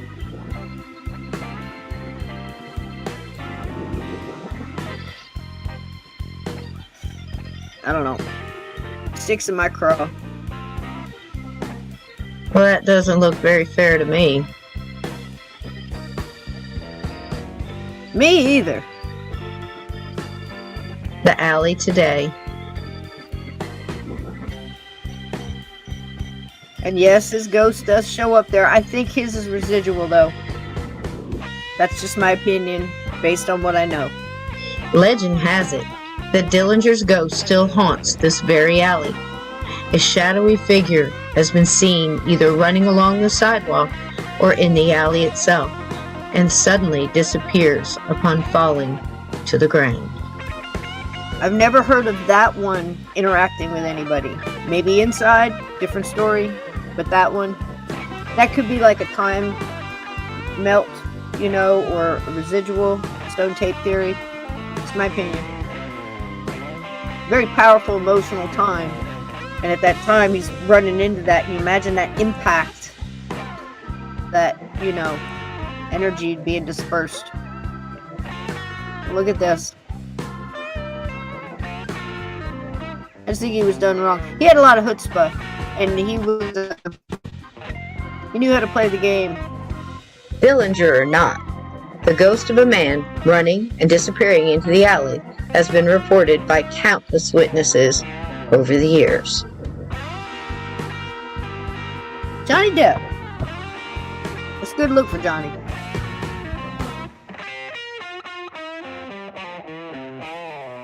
Charles Dean O'Banion was an American mobster in Chicago during the bootlegging wars of the 1920s. O'Banion was alright. I mean, O'Banion, yeah. He was the main rival of Johnny Torrio and Al Capone. They all had their lines they wouldn't cross, and some didn't have any lines. You know what I mean? They were just damaged human beings. We have them today, You wonder how people get like that, but when you dig, you find out. As a cover for criminal activities, he bought into Schofield's flower shop at 738 North State Street. Flowers are big, man. That was a statement of not just honor, respect, but money, power. The bigger flowers, who had the most flowers? We've kind of lost that over time. Mob etiquette demanded that gangsters spend thousands of dollars on funeral arrangements. Big deal. Huge deal. Even in my mom's time in the 60s. Still. Look at this. Look at that. That's a lot. Especially for the day. And to be that creative with things that were available at the time. Chicken wire and, they didn't have the stuff they have now. Look at that. I make that stuff all day long. All day long. And thanks to O'Banion's connections, Schofield's quickly became the premier flower shop of organized criminals. Yep. The mobster florist. Many of them had florists. Florists and bars. Nice front. Now they're mattress shops. On the morning of November 10th, 1924, O'Banion was arranging chrysanthemums in the back room. gay he was. That stuff wasn't right either. O'Banion would have done it, though.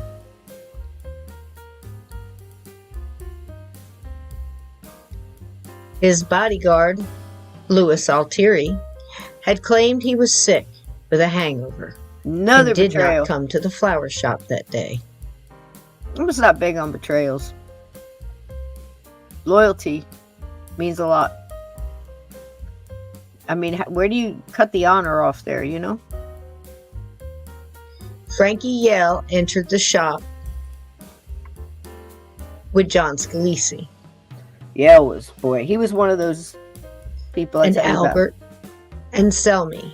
And Selmy was like that too. They're just broken people, just off. They just shut completely off.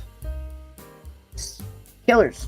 Just cold killers. Hello, boys, greeted O'Banion. You from Mike Merlot's? And stuck out his hand in greeting.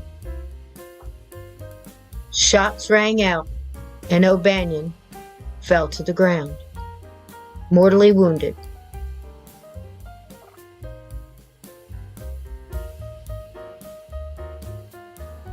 You know, he'd live by the sword and die by the sword, but you know, we still put those banners on things too. I just did like 6 The of them building is yesterday. gone and is now a parking lot. All that history. Schofields. That's where it was. Look at that, man. Time. It's not that long ago. Crazy. Charles Dean O'Banion, July 8th, 1892. November 10th, 1924. 1924. Remember that date? 1924. 23, 24. Florist were to the popping. mob. They were popping. And right now, when all this is going on, guess who's just getting to town and getting settled in? Eliot Ness. Right in the middle of all this mess. This is sad. Camp Douglas. Sour soil, people. Mark my words. 80 acres of hell. Mark my words.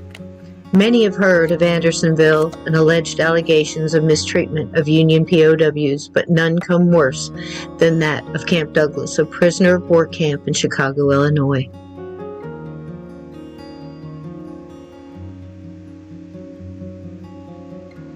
Over 1,800 Confederate soldiers passed through the prison camp, which eventually came to be known as the North's Andersonville for its inhumanity.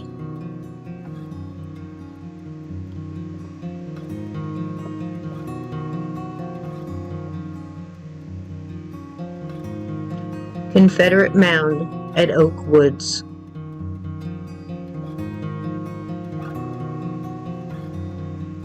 And you think because you can go there and read plaques that you're not standing on this energy, it's got to go somewhere. It's got to manifest into something. To die in Chicago. Confederate prisoners at Camp Douglas. Now look where it is. Imagine the cold. Today, condominiums fill most of the site where Camp Douglas stood. Often a soldier's ghost is seen peeking out of the condo windows. Eternal Silence, a monument at Graceland Cemetery. It is said to show those who look into its eyes a vision of their death. Now that's more than a little scary.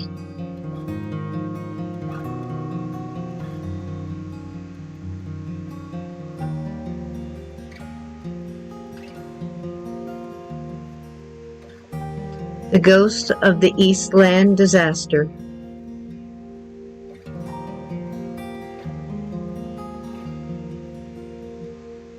On July 24, 1915, the SS Eastland was parked along the Chicago River downtown.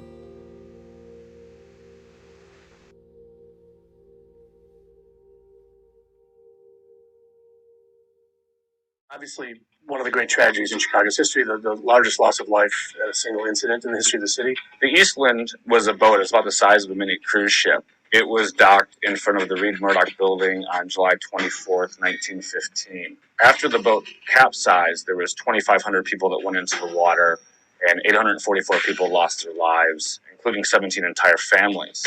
Nobody famous was on that boat. Nobody famous died, unlike the Titanic. It was working class people, immigrants from the Western Electric Company on Cicero and Berwyn. They brought the bodies to the 2nd Regiment Armory, and that building later on would become famous because it was turned into Harpo Studios in the 1980s. For the site, people have reported of hearing screams and cries of terror coming from the river, right where the Eastland was docked, faces being seen in the water. There's also reports of people seeing people drowning in the river. Harpo Studios, where Harpo Studios was, they tore it down last year. There's reports of seeing ghosts and apparitions inside Harpo Studios. The most popular one was the Gray Lady, who they believe was one of the victims at the Eastland tragedy. What I think should really haunt Chicagoans about that disaster was how long it was ignored and covered up. For almost a century, most of official Chicago ignored that event. It didn't reshape any policy. Unlike the Iroquois Theater Fire, which helped create safety standards in public buildings where you have panic bars, other tragedies in the city have literally reshaped the world and how we relate to one another in space.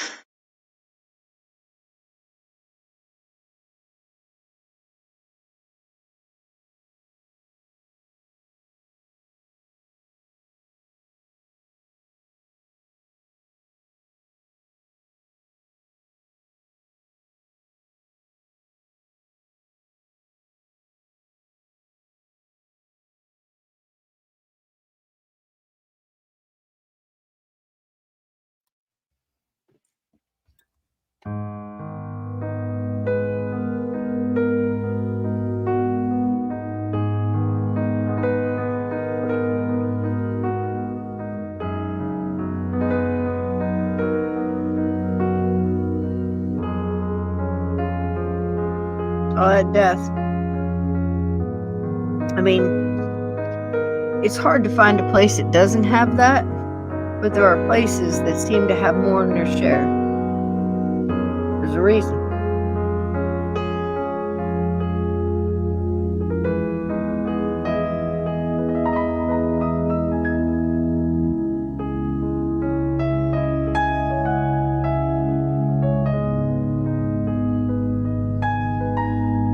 What do they say? Chicago is a hell of a town? Another one.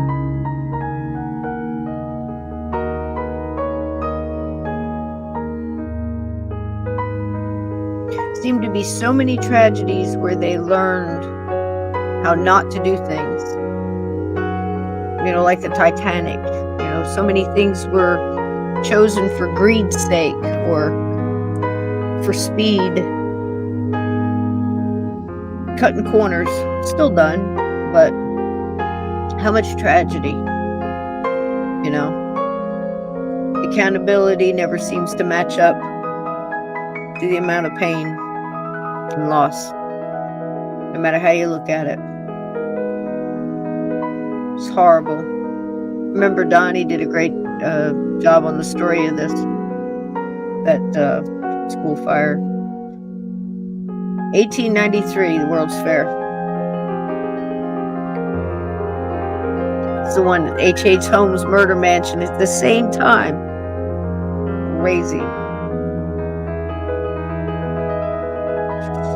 Very height of the Gilded Age, just coming in, you know. If anybody watched that series, The Gilded Age, that was going on in New York. At the same time this was going on. H.H. Holmes was luring tourists into his humble abode, let's say. Here it is. Psychopathic serial killer. Amidst everything else is going on. Amazing, right? Same place. Tell me that the soil isn't sour.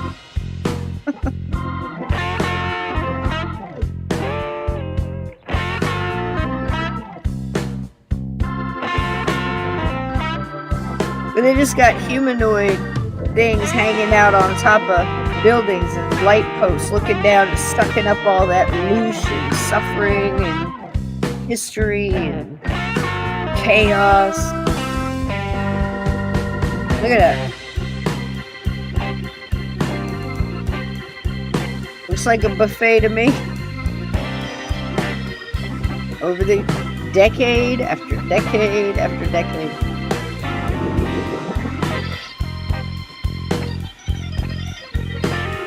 Wow.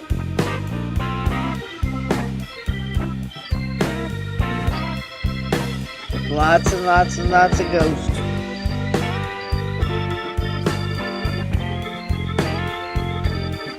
Here's Johnny again. Go ahead, John. What a time, huh?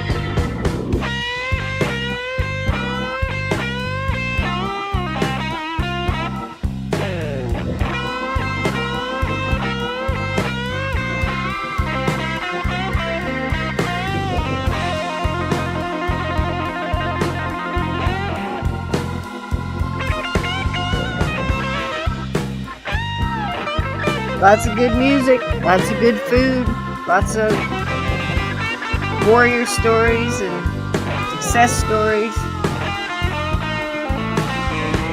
A lot of death, a lot of bullet, a lot of blood.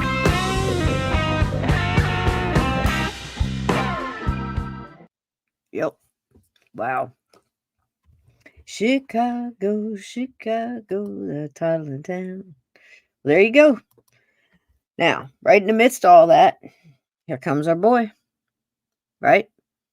Now, he's been talking to his brother-in-law, and he's been getting a lot of pointers. He's been getting a lot of, he didn't get any ins. He didn't get any doors really open for him. The brother-in-law tried over time, and especially later on, trying to get him into the FBI, but there was some shenanigans and sticky wickets there.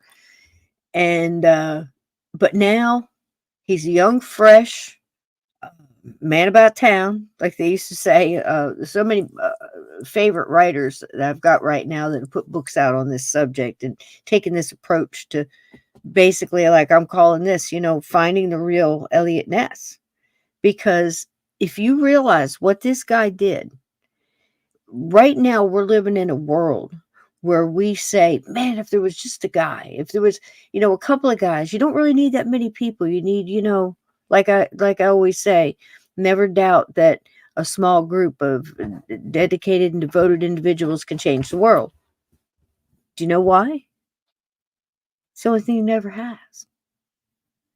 And they keep saying, where are the humans that have integrity and honor and want to do things right by the law, laws that we voted in, and we just want to see, we're following the law. We want to make sure everybody else is following the law, because if they don't follow the law, why are we doing it?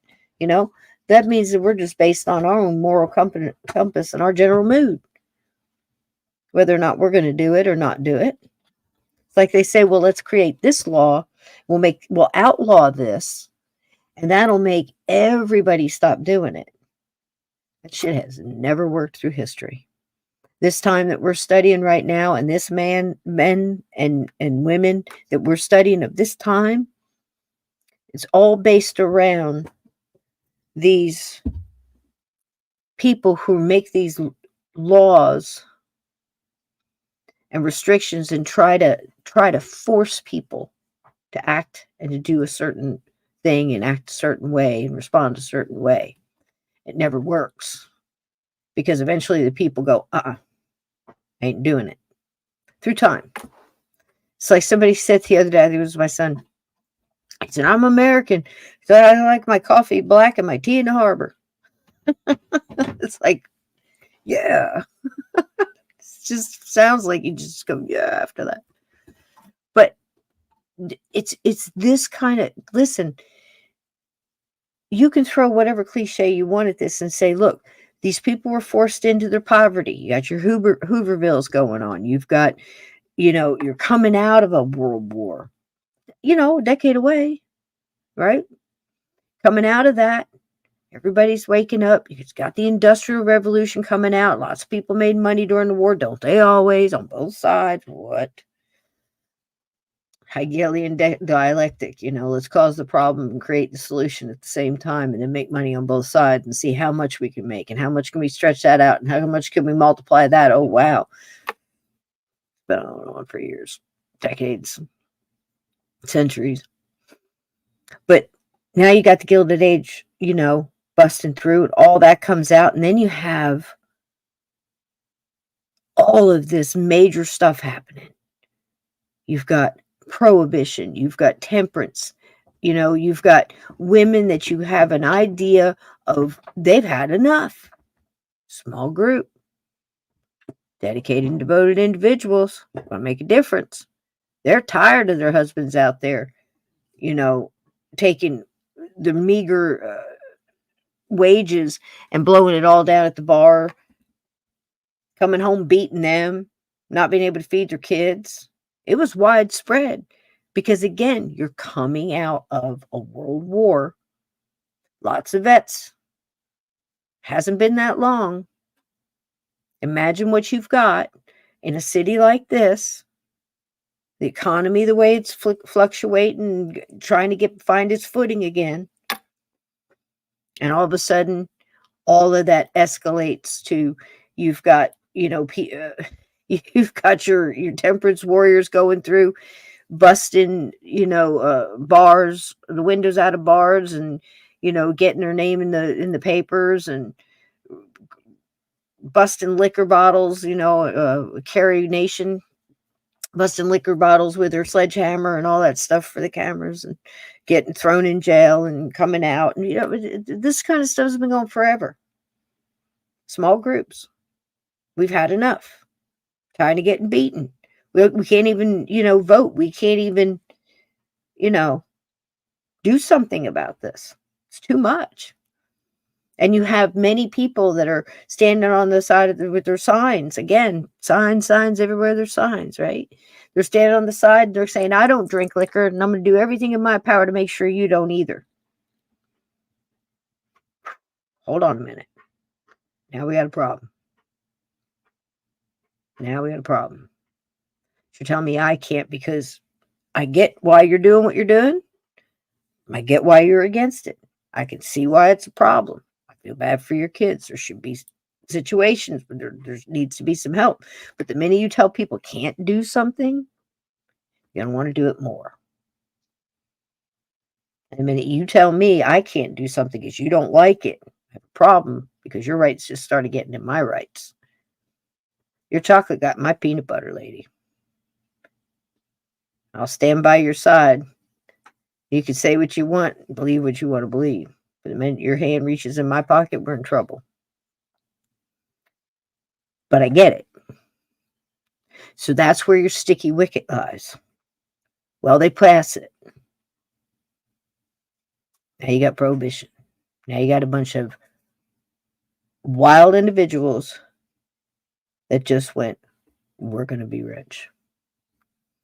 Because now we don't have to make our money just on prostitution, just on the drugs of the day, just on extortion, which is where a lot of it came from. Strong arming everybody, right?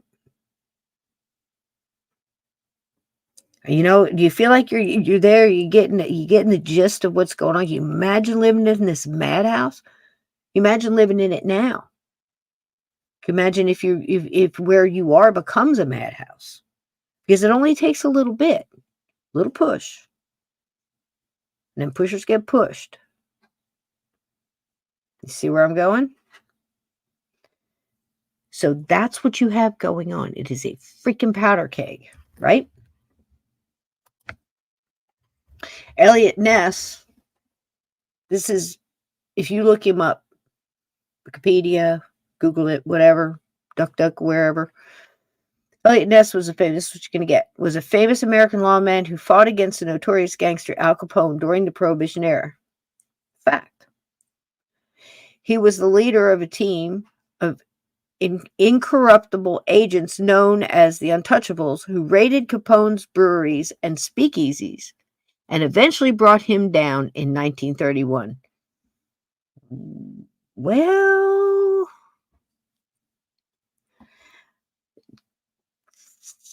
kind of true. He was the leader of a team of incorruptible agents is the first one I have a problem with because they weren't. He tried. And those who weren't were dealt with. But you also got to imagine the world they were in. The stuff I talked in the beginning, and I took so much time trying to explain and take you down a couple of loops around before we got off, was because you have to kind of try to put your mind in this. This is a very interesting character journey for multiple characters that absolutely can apply to your discernment for what you're going through today in your life or what you see going on around you in your life.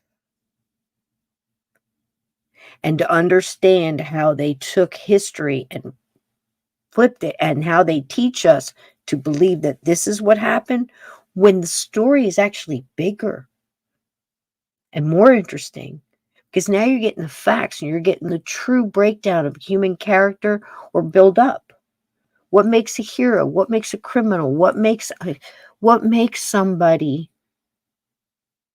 And how long does it take and how much pressure to give up everything they've ever believed in their life for this one thing? And why? And would you in those shoes? It's very interesting. So the incorruptible agents, the Untouchables, that's what he shot for. He wanted them to not take bribes because everybody around them were taking bribes.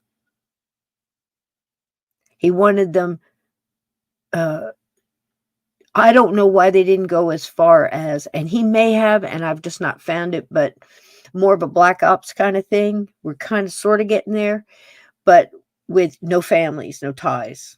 So you can't take the family and use that as, a wedge. But mainly he did not want them to be on the take and to turn their back or to be a snitch or a rat. I hear you got a rat problem, Ted. You need more kitties. And let me tell you something, as I wouldn't say I'm a cat expert, but I'm the closest damn thing you're going to see to it that doesn't have a toy line or something else. Feed them, and they will still chase. They will still kill. But they will be even more loyal, and nothing will get into the parameter. Right now, they're snatching food where they can get it. You feed them, now they're protecting their home. That's cats. Do you see what I'm saying? Because you'll hear these things. Well, don't feed them because then they won't chase the rats. No self-respecting cat is ever going to let a rat run past it or know that there's a rat and not go after it. I'm going to tell you that right now. I know that as much as I know that what I'm telling you tonight is true. You see what I'm saying? So uncorruptible. So what happened to those? Well, you'll hear about it along the way, but there was a couple, and usually they were quietly moved out of the force and moved on because nobody wanted to say, well, guess what? Kind of like Titanic syndrome, not unsinkable. Whoops. Probably shouldn't have put that out there, because we kind of set the bar a little too high there. Sorry, but that it did happen. And then there was a horrible story that I'm going to bring up later too, as we get down to it, about something that happened to one of the guys. And I kind of feel sorry for these dudes because they really did try. And it was really cool how he picked each one for their expertise. I like that. That's a way to get a good group together. It makes perfect sense. But not a lot of people were doing it. So I don't know why he didn't go as far as no families, no ties. Maybe he did later on. But dealing with these characters, are you kidding? But again, because he was dealing with these characters, it may have been part of the ploy because he really did try to get into their minds and their heads. He was one of those that he was learning at the dawn and the birth of criminology. Really, he's starting to learn, um, character, MO. What would this person do? What is his personality like? And really using a lot of that, and that's very interesting stuff. Stuff you would take for granted now to go, that serial killer wouldn't do that. That's so far outside of that, his realm of thinking. But then again, we know it does happen. But why does it happen? Because understanding why it happens, you can get in front of that train. So the next part, okay, eventually brought him down in 1931. We're going to learn about that. Now, yes, but there's a caveat, and we're going to learn that one tonight before we're out of here. We're going to be out of here in a few minutes. So, Ness was a man of integrity and honesty, yes, who refused to take bribes or compromise his principles. Yes, but there was a little thing there, and I'll tell you what that thing was. There probably wasn't a day that Eliot Ness, now, again, take that for what it is. I'm getting this from his friends that spoke of him, people that knew him that were still alive when certain interviews were done. And I would figure they'd know him the best, plus his character, and plus things that he said himself and tried to justify. He probably had a drink almost every day he was doing this. Now, if that doesn't blow your mind, he's busting stills, getting people for illegal liquor. He would often take bottles when they took them, when they busted some, and give them to his friends at dinner parties. But we have that even today, don't we? Rules for you and not for me. But I'm going to say something to get myself out on a limb here, and I'm interested to see at the end of all this what you guys think about it, because it also helps you be more of a better investigator in everything you're doing if you're in paranormal or whatever. Think about this, because you're dealing with human beings. Ghosts for human beings. I'm not talking about entities and things like that, but ghosts for human beings. You got to understand the human character and what makes people do things, because when you're a ghost, you're stuck in those things. It's like therapy. And these things are great exercises, and they're extremely interesting along the way. So this dude probably had a glass of scotch of illegal booze the whole time he was doing it. And that's one of the conundrums that get me, because how could you sit there and do that? Well, I'm going to tell you something. It wasn't that unusual, because their expenditures for working all day, it was so bad that these cops had to go in and drink, because what do you do at the drug dealers? You're not going to do a line of coke to bust a coke dealer? You're going to let them think you're a cop? This is the fine line I'm talking about, brought up in the beginning of the show, right? They were allowed to drink on duty. They were not allowed to drink off duty. That was an actual thing.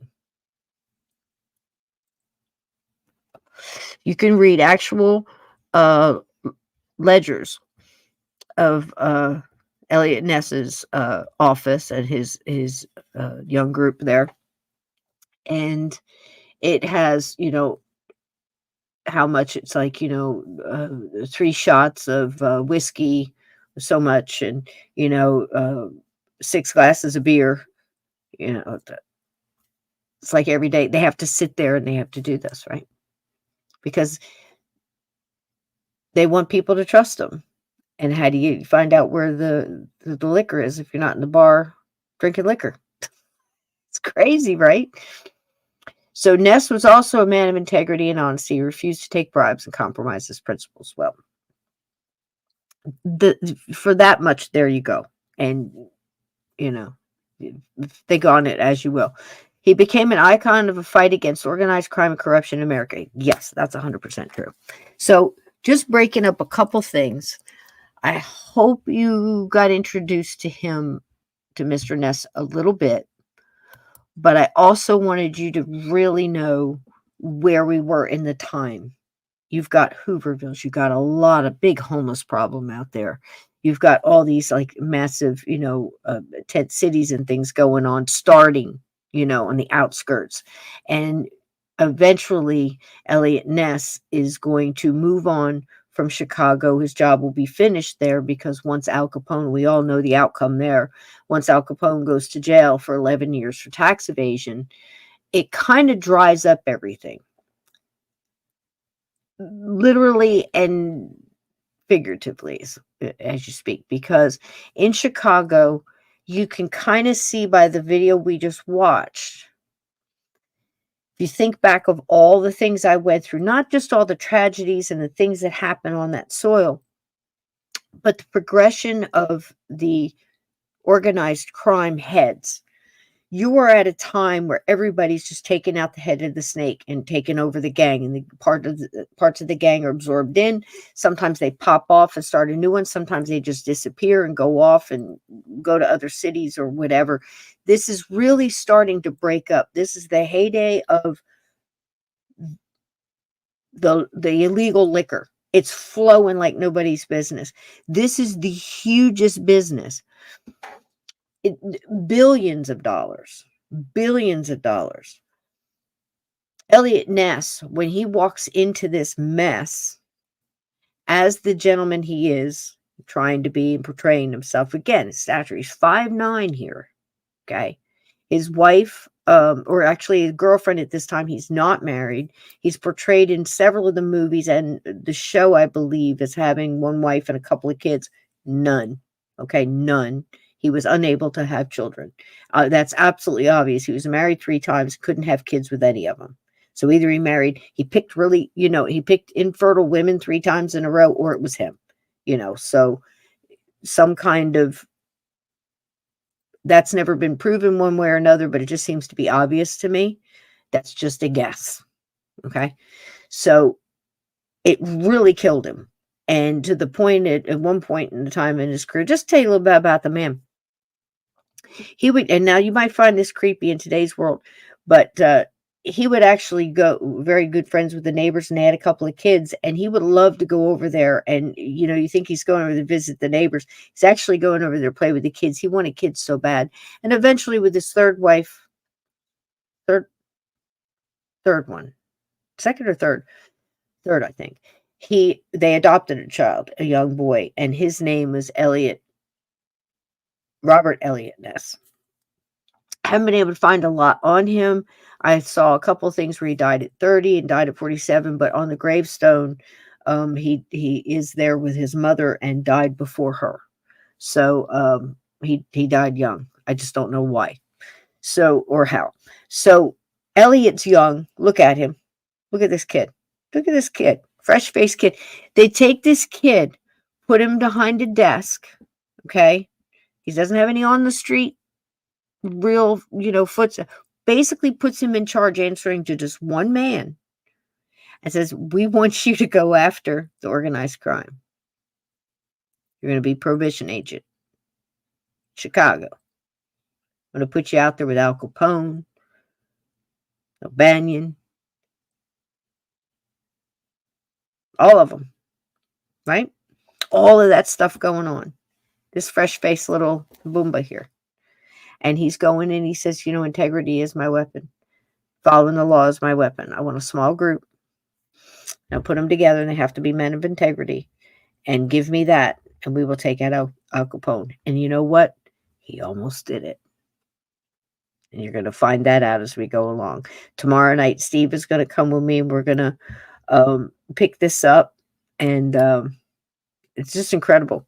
Okay, I want to tell you this too, just a little bit about his young, growing up. He was born in Chicago in 1903 to Norwegian immigrant parents. We had said that, who ran a bakery. I brought it up again. He graduated from the University of Chicago with a degree in political science and business administration, but he did not want to go into business. He was so interested in the crime stuff, and he knew he needed something like that. His father was extremely driven. This is one of those stories where mom stayed home, dad worked all the time. And in those times, the father felt comfortable to leave their children with the mom. She was going to take care of the household. It was a career. It was a legacy. It was, it was looked at so much different than people that said, I don't want to, and again, if you don't want to do it, you shouldn't be forced to do it. But it was looked at so much differently then, where this man could go in the environment that he was in. His father had a bakery and worked his ass off. This guy was there, like, he hardly ever saw his father. This is how much the guy worked. But he's working because his number one thing was he wanted his son to go to college. He had 4 daughters and a son. See? It's amazing. So he didn't really, what he learned from his dad was hard work, organization, and honor, and again, that's the whole thing. He's raised by love and a lot of, so that's how he became that guy, hard work. So he joined the U.S. Treasury Department in 1926. Say, remember the times we were looking at with what was going on in the gangster world, right? Working for the Bureau of Prohibition in Chicago. So here he is, this fresh-faced, little young kid, right? And he gets dumped off into this world of, third ring of Dante's Inferno, right? He was assigned to investigate insurance fraud. That's how he started, okay? And other crimes related to alcohol and prohibition. So that was his job. That's what he stepped into. What he started to see was small busts like this. This would be considered a small bust, and this is an actual one, where they just go in and they find the bottles and stuff like that. And they couldn't, what's happening is the speakeasies and everything that's going on, they've become very clever. So they had all these wild things, like they had a lever that would just bottom out what all the liquor was sitting on. It would go down and break into a hidden floor underneath, and it would just come up and be an empty shell. All the liquor would be destroyed. There was so many things. We've seen them over time. False walls, false floors, speakeasies where you have to go in, you have to have a special knock, you can't get in the door. So he's up against that kind of stuff. The brazen, the town covering up for him out of fear, out of respect, because they're getting handouts or whatever, or being paid to look the other way.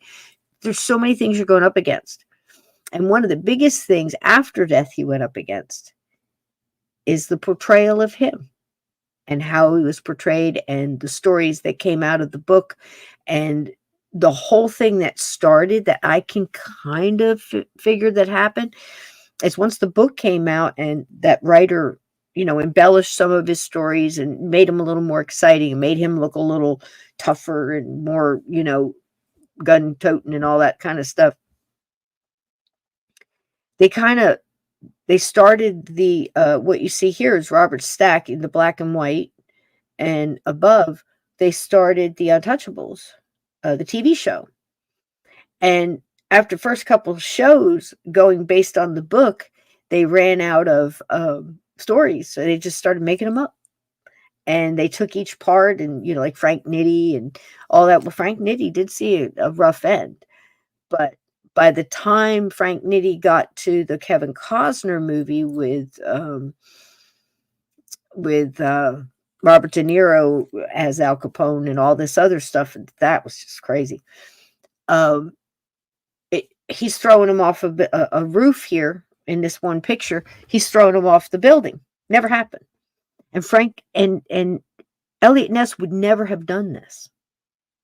Okay. Eliot Ness would have had him arrested and took him in and seen trial and followed the rules and took it the way it would go. He needed to get these people by the book. This wasn't it. His interrogation, yes. By the time he goes from Chicago to Cleveland, you'll see some of his interrogations, his interrogation skills and his patience and his relentlessness to get after the truth. You'll see that in Cleveland, because in Cleveland, this young man goes from this, Chicago's mess, and Al Capone and all the gangsters, and then he winds up in Cleveland and faces one of the worst things he ever goes through, and that's a Cleveland torso murderer, a serial killer that left headless bodies all over Cleveland. But in between, he did a lot of really interesting things.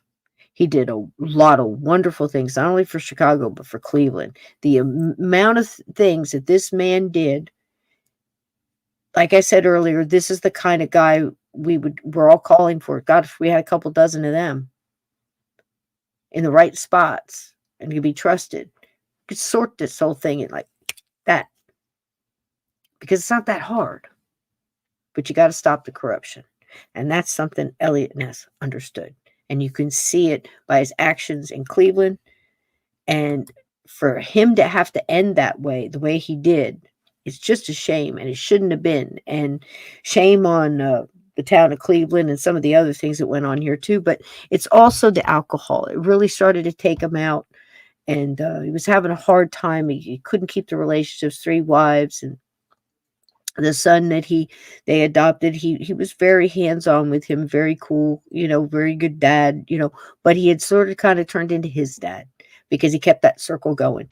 So based on how his dad was, he was always working. He was always working. And then the bottom kept falling out of different things. And we wound up back at the book that he wrote and get to go through a few pages, of proof. And saw the last of it.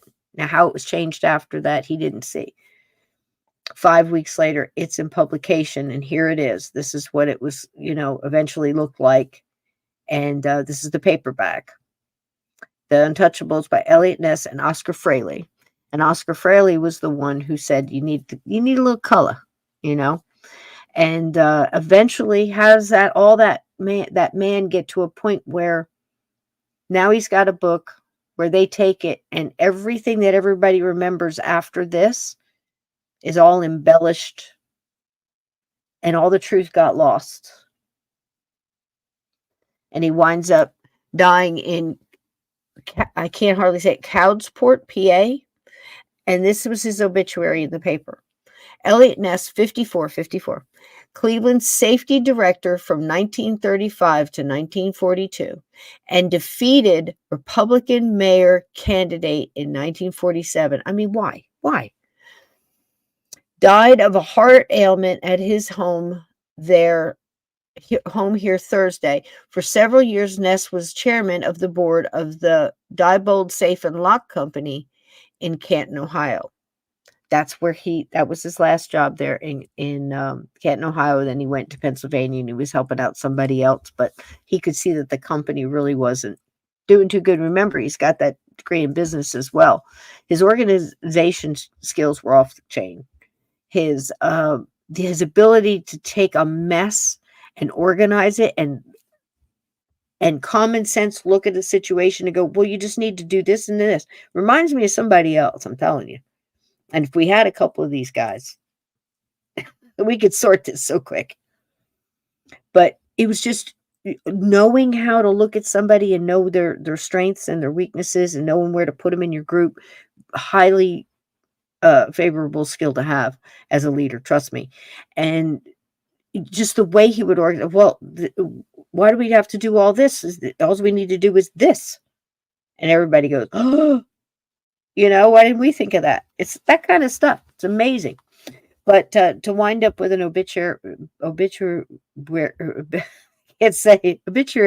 like that, and then based on the book and then telling the lies, I'm going to really enjoy turning this one inside out. I think it's going to be very interesting journey for us. Steve's going to really enjoy this tomorrow night. Had another video for you. I didn't plan on talking that much, but it's very important to get the basis of why I'm doing this down and what you guys can get from it. Because in the beginning of this conversation, a couple of you remembered from a movie or maybe a story or the Untouchables or whatever recent thing that came out. Of course, that's what we're going to remember. Remember we talked about kids in the beginning, how they've gone to this fast stuff, and Jim Mars talking about how angry he was and that now people are going to be seeing this. We're just we spent 50 years trying to get people to understand that Oswald wasn't a lone shooter and proving it and showing you how they changed the stuff in the Warren report, showed you how they changed the documentations in the courtroom, in the courtroom. It's a fact. Gerald Ford did this. He changed the autopsy picture. He changed it. He admitted to it. It's in the report. These papers have been released and somewhat unredacted. Some of that's been pulled off. And I've read them. And this is what he did. And he said that he did it so that America could absorb the information better. They were going through so much, they didn't need it to be confusing.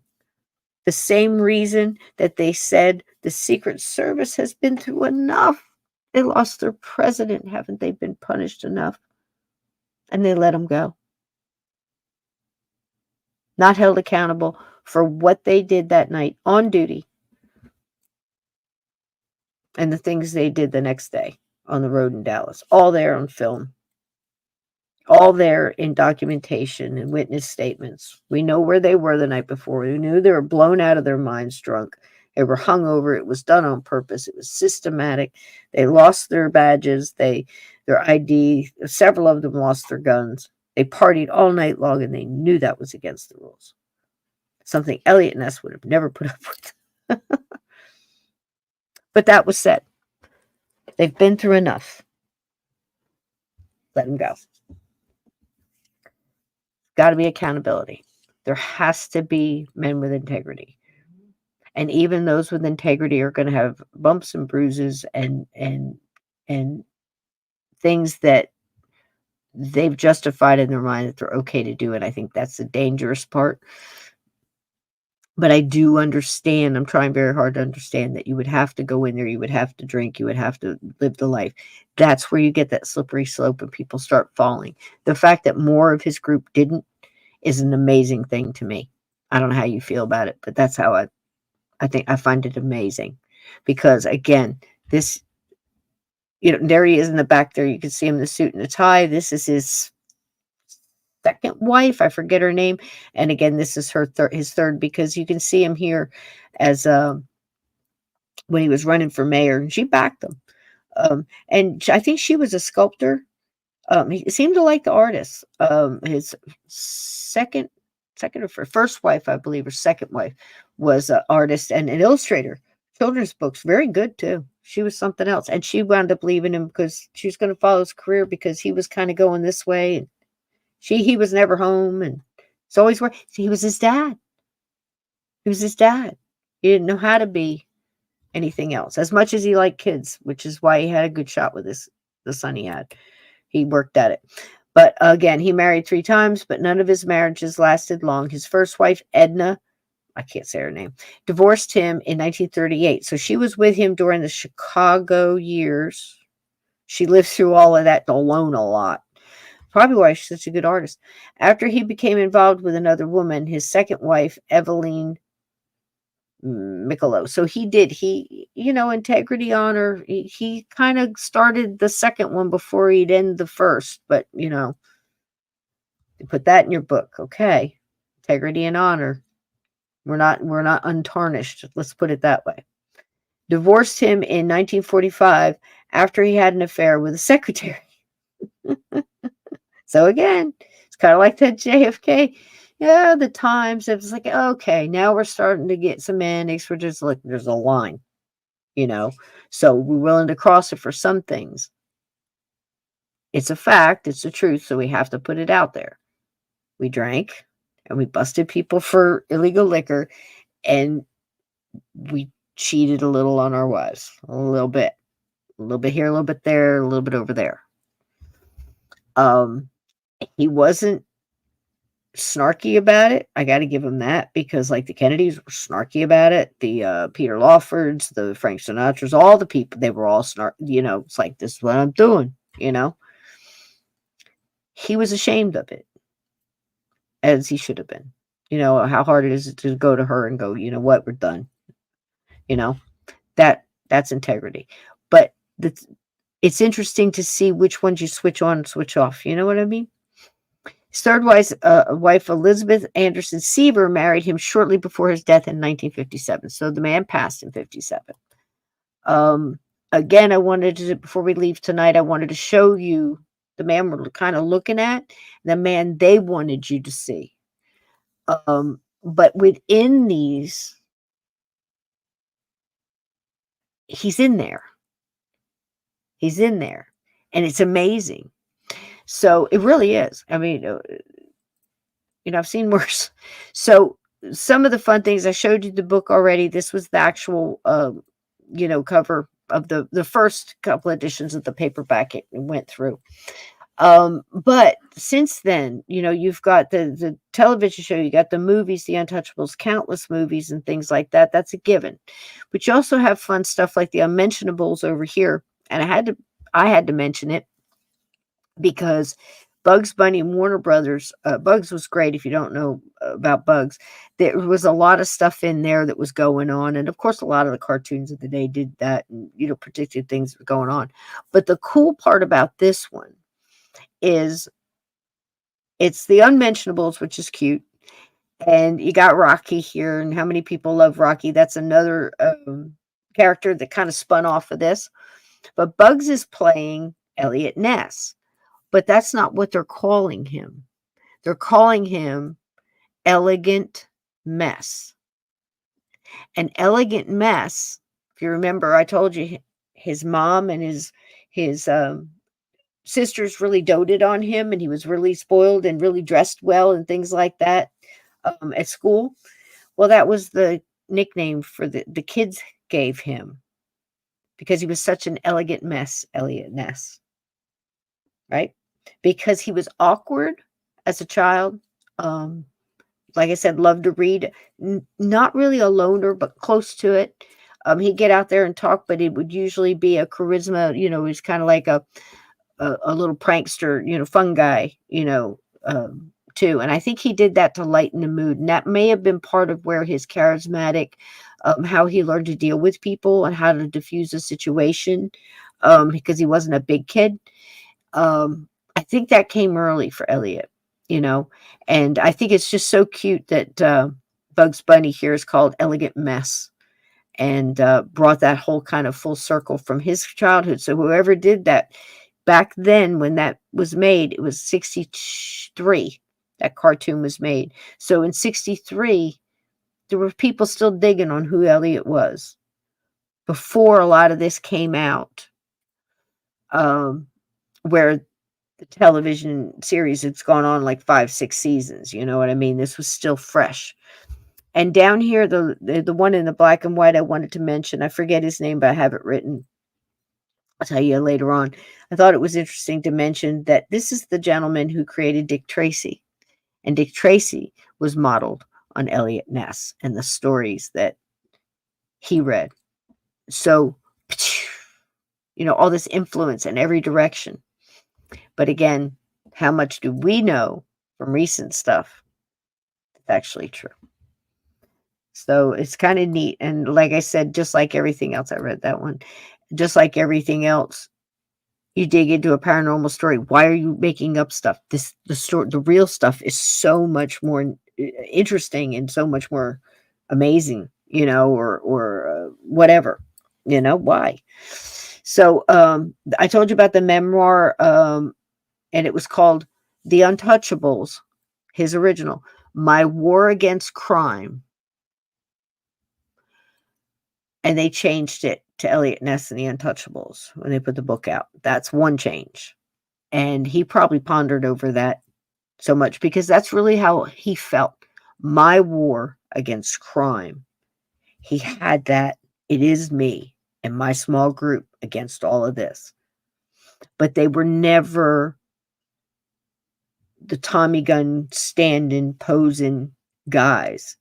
I mean, the first couple of times they went in and did it was a disaster, and they didn't go in guns blazing, but he had a way of getting people to do things, and then we fine tune it, would do it right the next time. He didn't get really discouraged by it. He'd turn it into drive to go forward to the next thing. There is a scene in the movie with Costner, and they go in and they bust in, and you'll see a bunch of crates with a red Canadian leaf on it, right? And they bust into it, and it's umbrellas, and it's kind of a funny scene where he opens up this like Japanese umbrella, and it's all umbrellas, and he starts knocking crates over because they're foiled, right? Because they took so long and they told so many people they were going, like, come on, press, let's go. It had a big scene. The guys had, or whoever was there, had ways to get out right ahead of it. And they fled, or the liquor was never there in the first place. It was in a false room that they still weren't on to yet. But kind of crazy.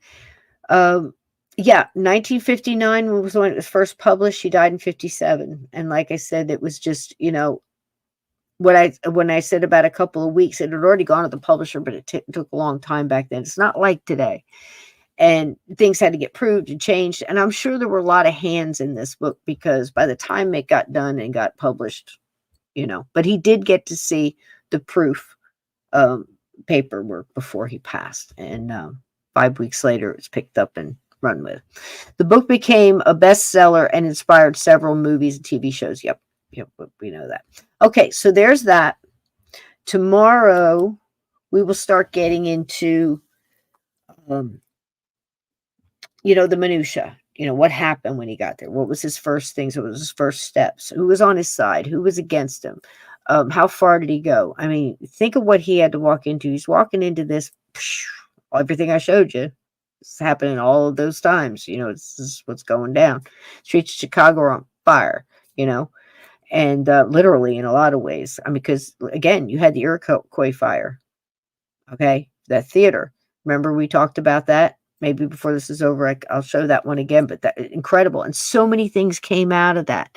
The exit signs, the doors opening out instead of in, the push bars, the how many exits you have to have, the capacity of people, the type of material used, the type of fire equipment, safety equipment used, and all of that started that one fire in Chicago that killed so many people. It's all about safety at these points, these things that are happening around this city, so much population, so much tragedy, school fires, multiple.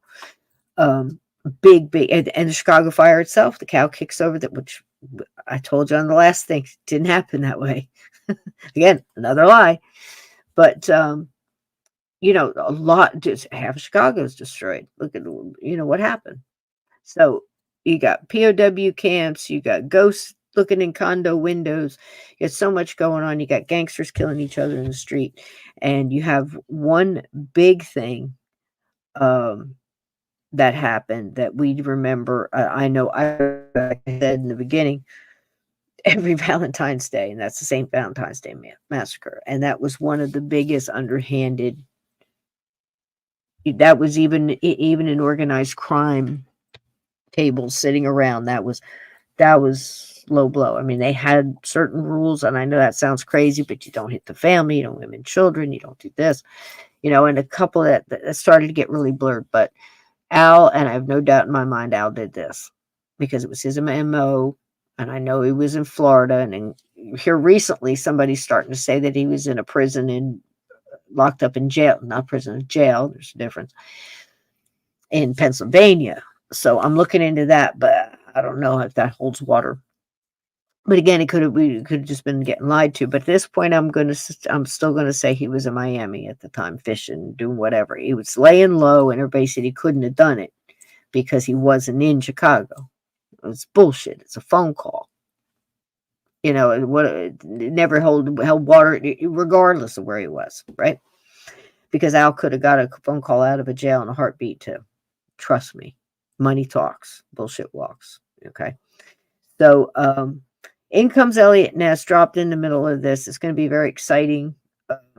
Tomorrow night we'll go over a little bit of that St. Valentine's Day massacre, what happened there, why all of a sudden, bam, why was that the thing? Well, when people have had enough, tea winds up in the harbor, and people get mad at possessed lamps in movie theaters that cause fires. And in the Iroquois theater, the lamp that went off, again, not possessed, but could have been, I don't know, wasn't there? But it was a lamp. I actually showed you guys pictures of the lamp that caused it. They actually have it in a museum. And it caught fire to the fire curtain. It was made out of the wrong kind of material. It's just everything that went wrong there, the systematic breakdown of what should have been going on. There was greed, there was this, that, and everything involved. But Eliot Ness was the guy. And I mentioned that again because he was a safety director. That was the kind of thing that was going on. It was something that was just coming into, people were getting tired of being sued. People were getting tired of being ripped off by shoddy equipment. And people were getting tired of people taking handouts for inspections. And fire marshal came in. That Iroquois Theater, the fire marshal came in and pushed that through. They were held accountable in court, but not near enough accountability there and justice for the death and turmoil that went on at the Iroquois Theater. And all that, again, was right around this time. An amazing place. Chicago. Wouldn't go there if you bought me a ticket. Just saying. The energy there has to be off the chain. There are places on this earth that energy is palpable. And in some places it's good, and in some places it's bad. But I can tell you right now, there's a lot more bad that we hear about because smart people keep the good kind of and just keep it going. But you know where they are. And most of them, most powerful ones right here. Keep that light going, guys. Eliot is a great study because here was a man up against a lot. Excuse me, I get the hiccups now. He was going up against a lot. And by God, if he didn't get a lot done, he had very little help. He didn't have that many people to answer to. He really pulled off a lot in an almost impossible situation. And then he did it again in Cleveland. He didn't have the big name Al Capone hanging off of it. But again, that wasn't even his fault, how that came about. How he was put out front of that. There was another man, and he tried to put his name forward. His name was Frank Wilson. And he was working at the same time Eliot was working at the Prohibition group, the Untouchables. And then they had another group that were kind of working on the numbers and the taxes and the accountants. They were both going on simultaneously.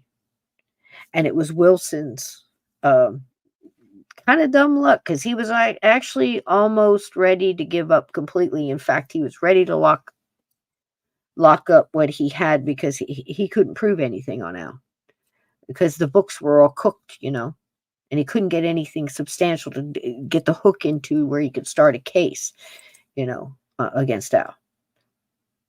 And he went to lock it up. He was looking for the key to get into this cabinet where he was going to put it. And when he was looking for the key, he stumbled across another drawer. When he opened it up, he found another ledger. And when he opened up the ledger, the first thing he saw was a little note in there about some gambling money. And it said, and this much, I think it was 7,500 and something. I saw the ledger. And it said to Al. And it reminded me of something going on right now. It's like 10% of the big guy.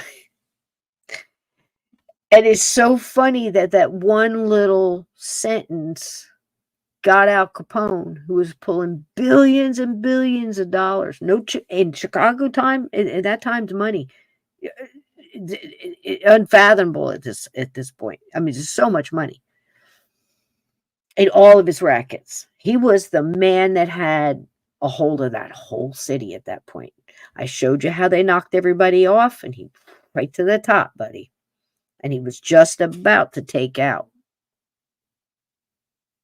the last little obstacle he had when he did the St. Valentine's Day Massacre.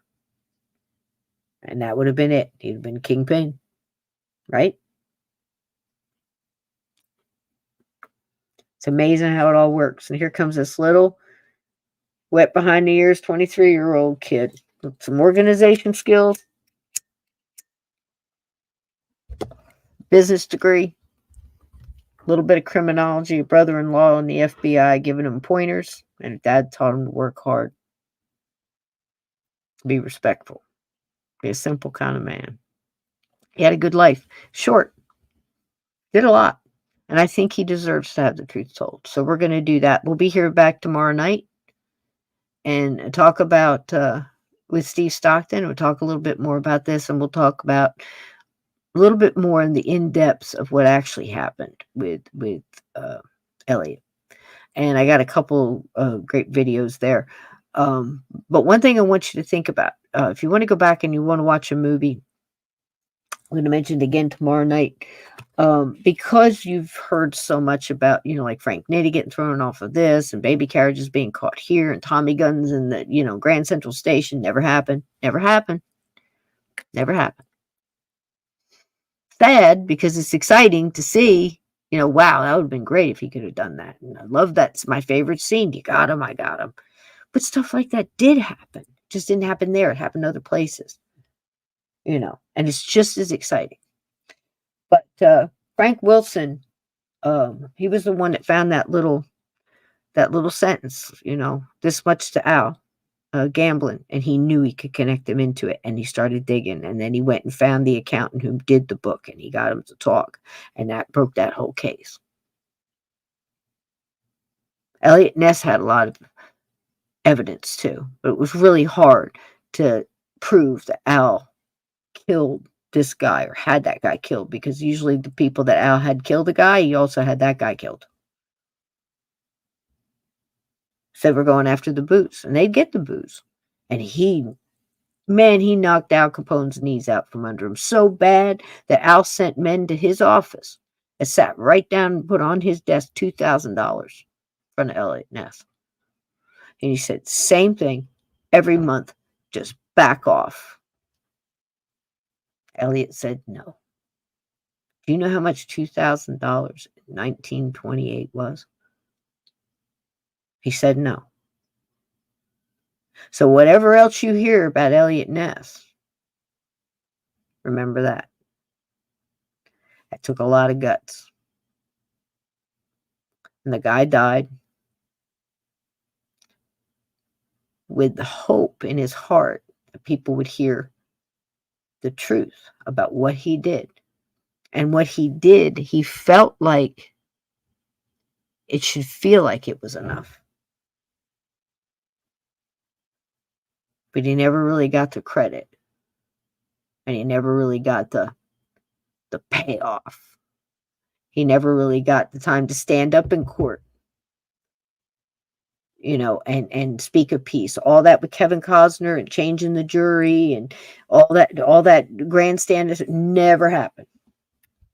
Eliot Ness sat in a chair in the back of the courtroom and listened and waited patiently. His case was never brought to the courtroom. Wasn't needed. They got Al on the taxes. 11 years. There's no need to proceed. That blows my mind, because they could have got him on so much. They were fine with it. They weren't going to take a risk of losing something else. They got him. They got the headlines. Done. Can you imagine? Hey, sweetie. Hey, Scott. How you doing? You could go back and watch it. It's a good one. You're going to like this one, Scott, a lot. Eliot Ness. You're going to like it. It's kind of a study on a human being too. And it's also a cautionary tale of how try not to get into, how would you have done stuff different? But he trusted the system, and he sat back and he was careful, and he to end it that way. I think we owe him to go back over it and see, and try to pull out a little knowledge along the way too. So there you go. Let's see here on the way out, something happy. The name of the movie, let me see if I can, is this. This is actually a movie not about Eliot Ness. I'll have to turn it down. They're not really saying much anyway. But this is it right here. There it is. The Undercover Man. It is available on He'll get me copyrighted for that song. So we don't want to do that. But at the end here, this is Glenn Ford, as you well know, smartly dressed, nice hat ensemble. But here's the movie right here. You can get it here on YouTube. If you can't in your country, please look and see if you've got that archives, archives.gov, and you can go and put that in, and I bet you can watch it. It's a decent little tale. Of course, they add a couple of things here and there, like they usually do, to make it more exciting, because you are talking about accountants, you know. But it's funny, in the video I'm going to show you tomorrow night with Steve.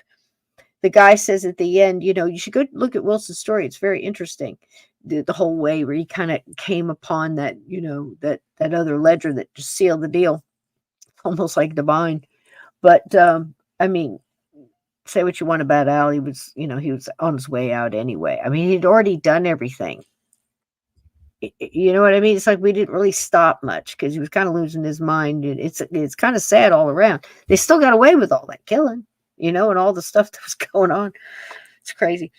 But they say something funny like, well, they don't make movies about accountants, do they? And then the guy says, oh, or do they? Because they did make this movie about that. And that was really all Wilson got. And that wasn't even Eliot Ness's fault. So if you're going to look back at that, understand that little detail.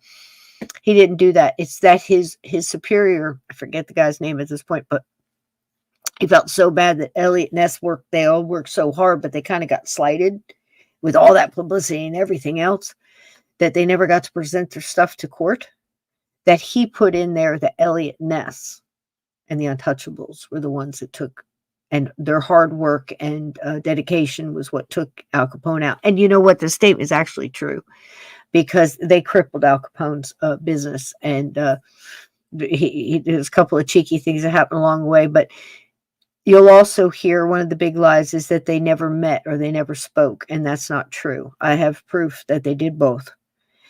He did speak on the phone directly to Al Capone at his hotel one day. And the second time was when he escorted him to jail. And there's a picture to prove that. And I will be showing that tomorrow night. So if you ever hear that they never met, you hear that in a lot of books and a lot of different interviews, it's not true.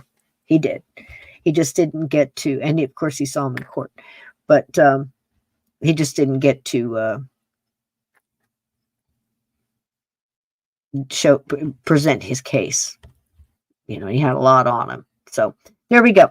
All right, guys, on the way out, how about a little of this? I love you all. See you tomorrow night. Thank you for sticking with me. I'm sorry we're coming in late, but it was a lot of information, and we're looking forward to this. I love you guys.